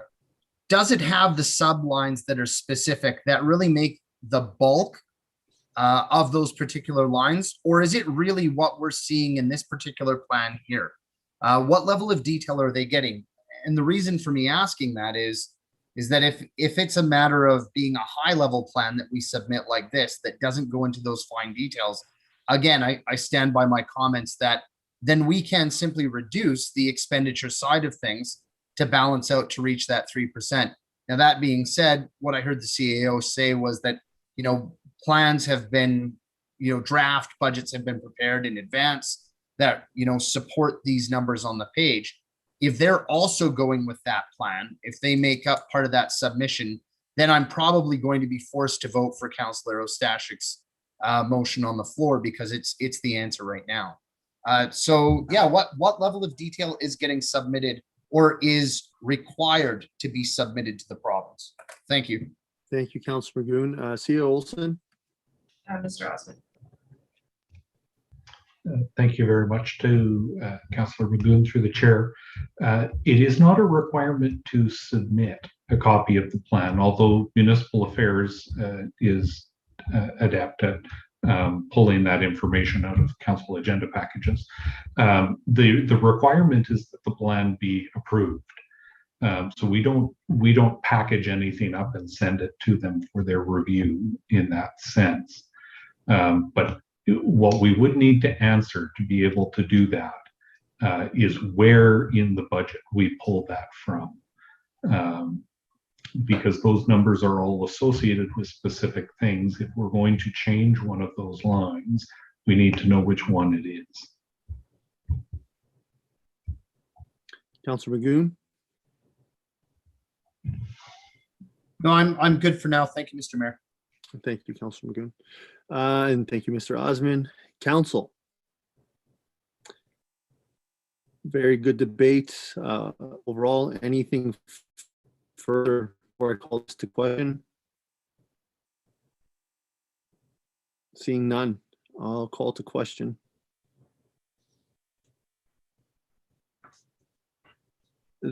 That council approved the 2021 to 2023 operating plan as amended to reflect a transfer from the accumulated surplus in the amount of 336,300 in 2022 and 576,000 in 2023, and that the 2022 draft budget in 2022 to 2024 operating plan be prepared without the accumulated surplus. Council, all those in favor? Opposed? And that is carried 4-2. Again, council, great debate. Anything further for this item for this evening? Councillor Nelson. I guess just this is more for the public, but when do we start our first budget conversations? Because I think the public's going to be asking us how soon does that $912,000 come off of the budget? CEO Olson. The budget process through the annual reporting schedule is the first conversations that we have with council are in early September. The first time that council takes a look at budget is a little bit later on in the fall. I don't know, Mr. Osmond, if you have a date for the completed budget to be brought to council, but it's my understanding that it's later on, beginning of November. To my knowledge, that is correct. When I looked at the timeline, that's what we looked at. Administration is already beginning the process of the preparation of the budget, so it's already underway. But it will be some time yet before it's ready for presentation to council and the public. Councillor Nelson. Okay. Council, anything further for this item? Seeing none, again, thank you, Mr. Osmond, CEO Olson, and council. That'll bring us to our last action item for this evening, bylaw 1158, Beaver Boardwalk Community Oversight Committee, CAO Olson. Thank you, Mayor Michaels. Council received the updated terms of reference for the Beaver Boardwalk Community Oversight Committee at the June 15th, 2021 Standing Committee meeting. Bylaw number 1158 with the terms of reference as Appendix A to the bylaw is before council tonight for all three readings. Please note that to make additional changes, council may give the bylaw first reading and then propose changes for council decision prior to proceeding with second and third reading. One such change that was brought to our attention is a clerical error on section 3.1.4, where it stated that there are 7 members to the committee. However, the total is 9. Ms. Rendell has the motion ready should council wish to move it forward after first reading, as well as any other changes that council might wish to include in the terms of reference as Appendix A to this bylaw. We do have Ms. Way to assist and Mr. Bob as well as the other BBO committee members to support council's questions. Thank you. Thank you, CEO Olson. Council. Councillor Magoon. Thank you, Mr. Mayor. I'd like to make a motion that council gives first reading of bylaw number 1158.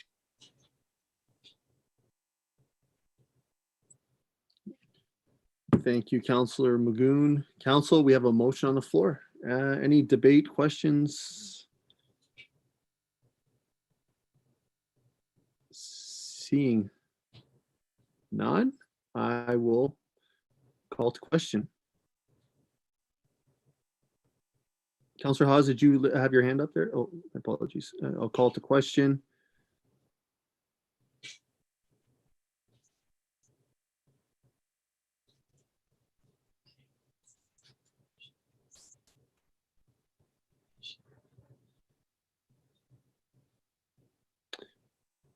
That council give first reading of the bylaw 1158. Council, all those in favor? That's passed unanimously. Councillor Nelson. I'd like to propose an amendment to the Beaver Boardwalk terms of reference. It's Wendy, what I had sent you earlier. So to amend the Beaver Boardwalk terms of reference to have section 8.6 and associated appendices include Seabolt Drive. And if I could speak to it briefly, Seabolt Crescent, I think Seabolt Crescent is included with the map and the area for resident makeup. And for those people to use the Beaver Boardwalk, they would have to travel through the Seabolt Drive area. So just including the Seabolt Drive area, I think is important for overall fairness of the committee makeup. Thank you. Thank you, Councillor Nelson. Council, we have a motion on the floor. Any debate, questions? Seeing none, I'll call to question. That council direct administration to amend the Beaver Boardwalk terms of reference to have section 8.6 and associated appendices include Seabolt Drive. Council, all those in favor? That's passed unanimously. Council, anything further? Councillor Nelson. Like to make another motion that council direct administration to amend the Beaver Boardwalk terms of reference to have section 3.1.4 reflect 9 community members. That's just supporting administration's request for the clerical error. Thank you. Thank you, Councillor Nelson. Council, we have a motion on the floor. Any debate or questions? Seeing none, I'll call to question. That council direct administration to amend the Beaver Boardwalk terms of reference to have section 3.1.4 reflect 9 community members. Council, all those in favor? That's passed unanimously. Council, anything further for this item this evening? Councillor Nelson.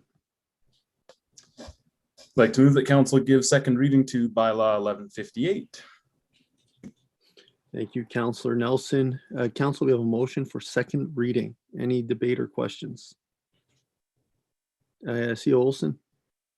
Thank you, Mayor Michaels. I just looked to Ms. Rendell. Should that be second reading of bylaw number 1158 as amended after the amendments that council has made tonight? We can put it As amended? If it doesn't matter, that's okay. I just wanted to make sure. No, it's deemed, when you, by the time you get to third reading, it's deemed that the amendments have been made.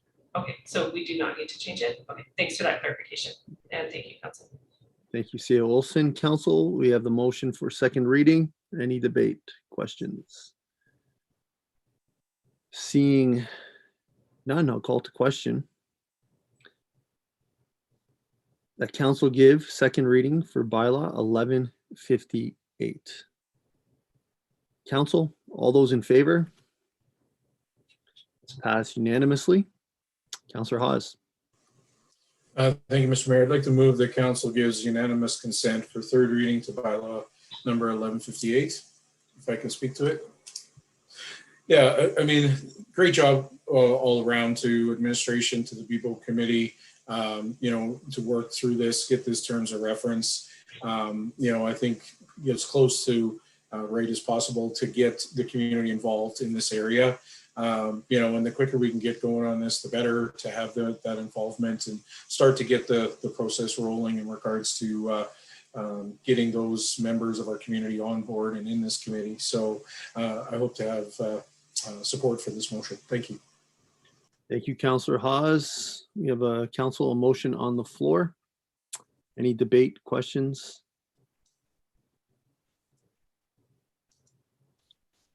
Seeing none. I'll call to question. The council give unanimous consent for third reading to bylaw number 1158. Council, all those in favor? That's passed unanimously. Council, Councillor Ostashik.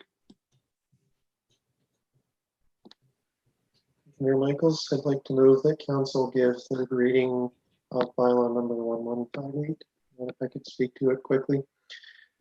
Yeah, this Beaver Boardwalk Committee bylaw has been a long time coming. a lot of time and effort on behalf of the Beagle Committee and administration have gone into developing this. I think this is going to be a great committee. I very much look forward to seeing it established and seeing them get to work and start bringing back recommendations to council. So I'm looking forward to council supporting third reading of this bylaw. Thank you. Thank you, Councillor Stashik. Council, we have a motion on the floor for third reading. Any debate? Questions? Seeing none, I'll call to question. The council gives third reading of bylaw 1158. Council, all those in favor? That is also passed unanimously. Council, anything further for this item?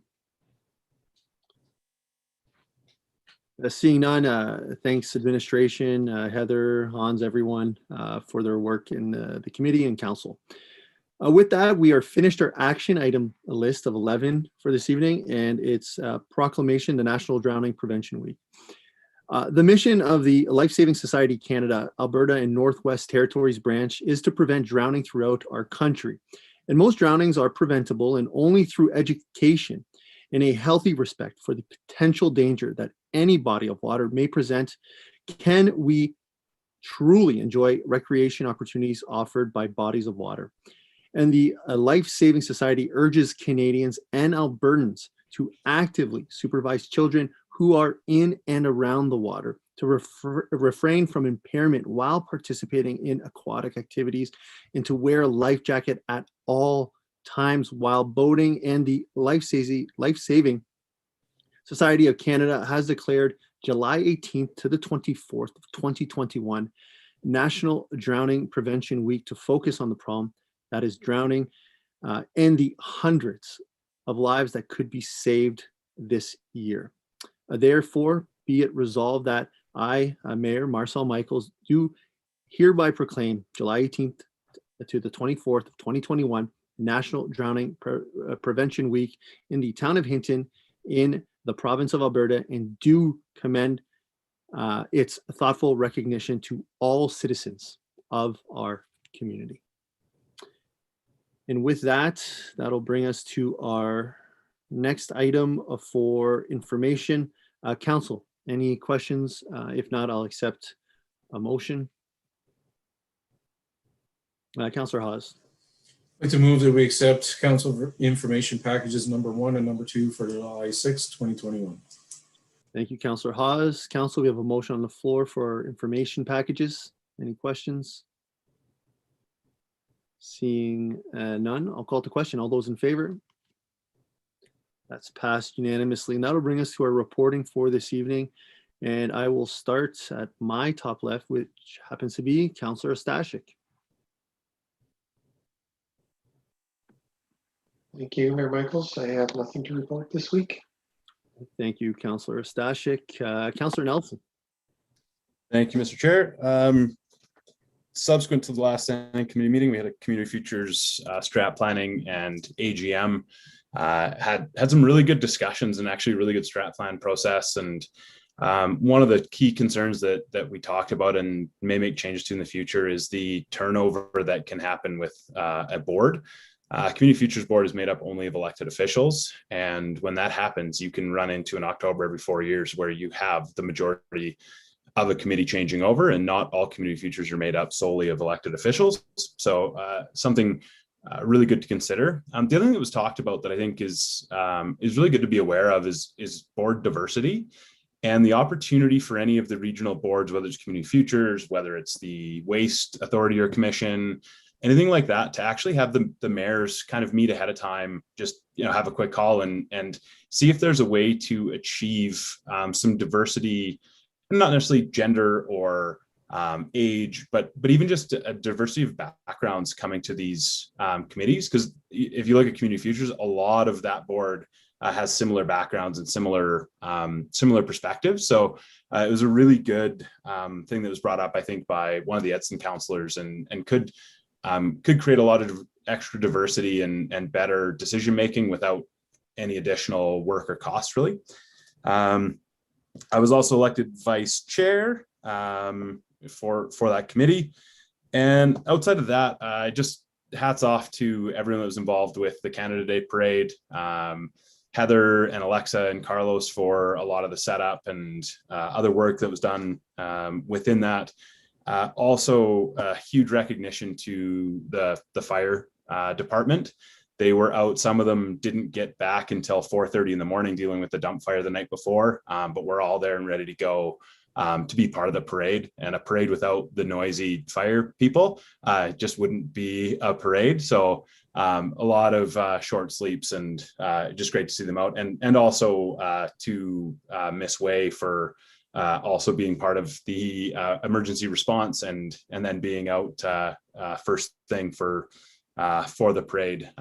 Although it was a challenging year for Canada Day celebrations, I thought seeing the community come together, but also have some tough conversations was good. There's no right way to approach it this year, but I think it was a successful event for Hinton, and really great to see a big chunk of the community that we haven't seen for a year and a half or 2 years. So thanks to everybody in the chamber for putting it on. That's all I have, Mr. Mayor. Thank you.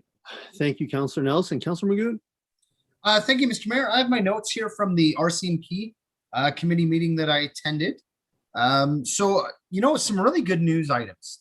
The first is regarding the 3 priorities set by the detachment for this year. The first of which is creating safer roads and traffic issue reduction.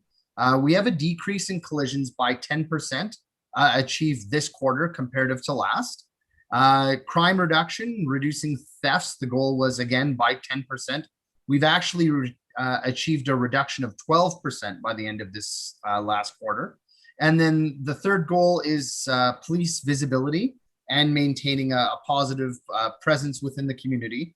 And even with the complexities that COVID has laid out for us, in this quarter, they've attended over 27 community events within our community. So I think that's something, again, I greatly appreciate the work, the hard work put in by the RCMP, and it was fantastic. In terms of vacancies, of course, we're going through our staff sergeant selection process. It's in progress. However, we are looking at minimum at least another few months. So again, that's not something that's going to be done very quickly. We are, in terms of a constable, we're waiting for a new member, and we are very likely to receive them within the next month. In terms of crime trends, family violence is down over 30% this year, year over year. And mental health calls, however, continue to be up significantly. That was the one piece of information that certainly wasn't good that we received. And then another trend that was good is that property crime is generally down so far. So again, overall, a lot of really good information. Some procedural issues and questions that Sergeant Gursky is going to get in touch with our CAO about, just in terms of chairing the meeting and that sort of thing. But nothing of any kind of significance. And our next meeting is scheduled for September the 22nd. And that's it. Thank you, Councillor Magoon. Councillor Waugh.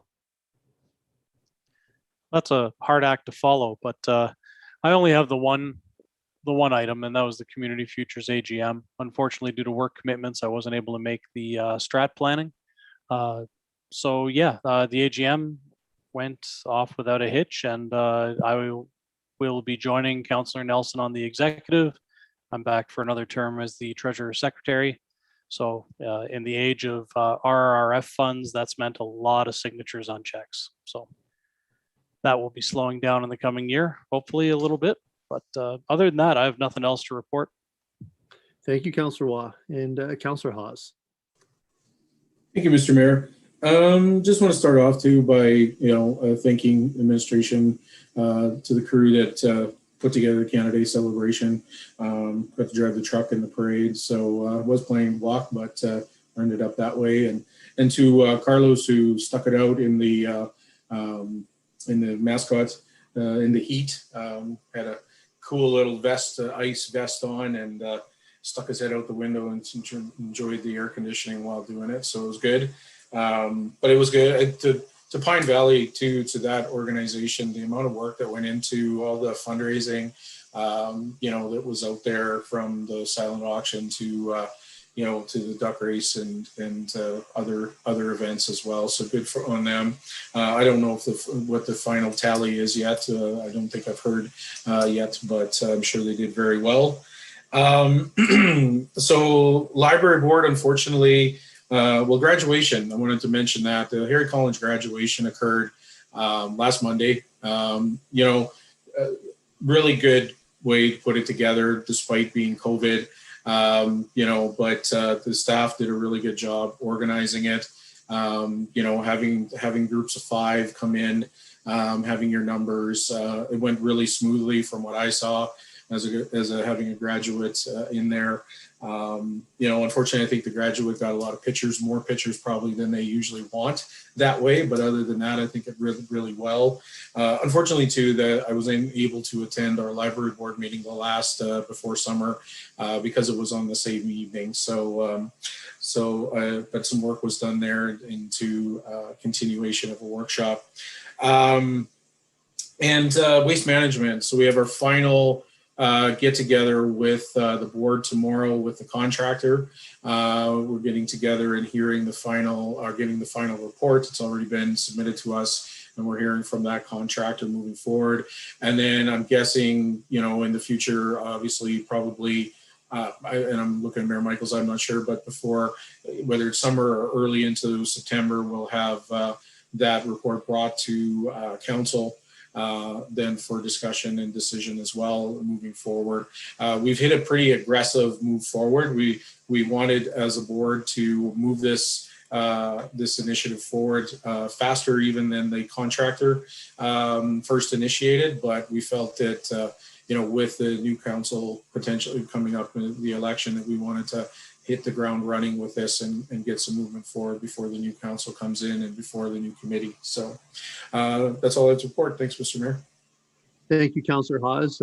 Community Futures, as mentioned, I was there for the strategic planning, and not much to add other than it was actually a good one. There are many strat plans or kind of meetings we have like that kind of seem very basic and you don't really achieve anything. They basically took a couple of different, levels of approach and then combined them after, and I don't know, we really got to an answer of where we wanted to go quite easily. So I was really impressed with the 2 moderators or the consultants that helped us with that. Councillor Haas alluded to waste management. We had a Pine Valley tour. We were still in the COVID protocol, so it was a smaller group. MP Soroka was there. Miss Anderson is set out to get a council tour now that the restrictions are lifted. So we'll hopefully have something in the coming 6 weeks where we can finally go see the progress that's being made on that building. And for myself, I think that's it. I do want to take one moment. I know we alluded to Miss Anderson being behind there because she always is, but tonight it was actually Miss Rendell. But this would be Miss Anderson's last regular council meeting. She is set to retire on July 16th is her last day, and for other reasons, her retirement date's a little bit later, but this will be her last regular meeting. She has really served us extremely well. We are 7 different personalities, and she has to deal with obviously other individuals in the organization, and she has balanced the needs, the approaches of all of us in an extreme fashion, because we are not an easy group to sometimes cater to. And I want to thank her for her patience, her dedication, her hard work. I've never seen Miss Anderson late or leave early. She is the most punctual person I've ever seen in my life. She will be greatly missed. I wanted to add, she had talked about leaving. She has really helped out administrations to stay longer and really transition us into what I believe is one of the best periods coming. So thank you, Miss Anderson, for your time served, your patience, your commitment. You will be missed. And with that, I'll open it up to council for any urgent matters. And seeing none, I'll move on to CAO Olson. Mayor Michaels. I also, I know it's been talked about a little bit earlier through council reporting, but wanted to extend some thanks to Ms. Wade, who covered for me last week as acting CAO. It definitely wasn't a dull week. There were several emergent items that came about all kind of at the same time that required support as the impacts of those high temperatures created issues within the community. Really credit to the team in managing those items so well. Included a lot of our SLT and Mr. Von Claveren and others that stepped up and really showcased their training and experience, as well as their ability to work so seamlessly together. So I kind of received a phone call. I heard what was going on and knew that it was in the best hands possible. So I just want to express some thanks to everyone for everything that they did. It's over and above, and I'm really proud of the team. Another item I want to just update council on, good news, the joint municipal energy manager application between Hinton and Jasper has been approved. So the next steps include completing the agreement with the municipality of Jasper with recruitment and hiring to commence and hopefully even be concluded in September 2021. So that's some good news coming out of that item. I also want to mention that I've reached out to our regional CAOs along the West Yellowhead Highway 16 corridor this week to plan the first of what I hope will be a regular meeting together to review regional matters of concern, opportunities, and also provide some collegial support to each other. We're looking forward to meeting in the next couple of weeks. It's a great group, and I've spoken to all of them individually, and I'm really excited to have the group together to do in-person introductions as the COVID restrictions have been lifted, and see what we can do in this region. So some good news there as well. And as well, I did want to mention, I know several times through the meeting, folks alluded to Ms. Anderson being behind the desk over here, and it is Ms. Randall and has been for the last meeting or two. Wendy's gearing down for her retirement, and again, as Mayor Michael said, her last day will be on July 16th. So special thanks to Ms. Anderson and best wishes there. And that's everything I have. Thank you, CAO Olson. That'll bring us to our administrative inquiries. Any administrative inquiries? Councilor Magoon? Yeah, I'm just wondering what our plans are in terms of timeline for returning to in-person meetings for council. CAO Olson? And thank you for that question. That's something that we've been working here on behind the scenes to just make sure that we're, though the restrictions provincially have been lifted and there's no additional restrictions through the municipality, that we're making sure that we're easing into this and addressing it appropriately for the safety of council and administration. Some of this stuff is already in play as far as our safe work practices and things like that. I'm looking to next week to determine whether we can have our standing committee meeting in standing committee. So I will update council. That's the plan. I know Ms. Way and her team have been looking into making sure that all the technologies in place and that so that we can have some members here through Zoom and then the rest in person around the table here. So we'll do the best we can for next week. Looking forward into the meetings in August, we should be, barring any changes to COVID and what's happening in our community and provincially, should be back to regular meetings at that point. As well, we're looking at council chambers now with the masking restriction lifted. The plexiglass is still in place. Those safety measures are still there. I think we can look forward to seeing each other in person and our smiling faces at that point. So thank you for that question, Councillor Magoon, and I will confirm in the next day with council for the in-person portion next week. And if so, look forward to seeing everyone. Thank you, CAO Olson and Councillor Magoon. Notices of motion, are there any tonight? Councillor Nelson. Yeah, I submitted one in writing yesterday. Does it need to be recited or just becomes part of the minutes? Administration. Thank you, Mayor Michaels. If Councillor Nelson will recite it, and then we will put it into the minutes there. Okay, thank you. Should have made it shorter. Yeah, so notice of motion that a fireworks display be held on Halloween 2021 Whereas all budget and product from the canceled Canada Day display are utilized, resulting in no budgetary implications. Whereas the town recognizes the legacy of Buzz Johnson, who passed away earlier in 2021. Buzz was a catalyst for many years of Halloween celebrations, including fireworks. Buzz was also a councillor with the town of Hinton. Whereas the community is yearning for celebration, and a fireworks display in 2021 would be beneficial for community spirit and connectedness. October provides an earlier sunset, which may make the event more accessible to families with young children and seniors. And whereas fire risk also tends to be lower in October. Thank you. Thank you, Councillor Nelson. Any other notices of motion tonight? Seeing none, I will entertain a motion to adjourn. Councillor Nelson. Move that we adjourn. Thank you, Council. We have a motion on the floor. All those in favor? That is passed unanimously. Have a great night, everyone. See ya.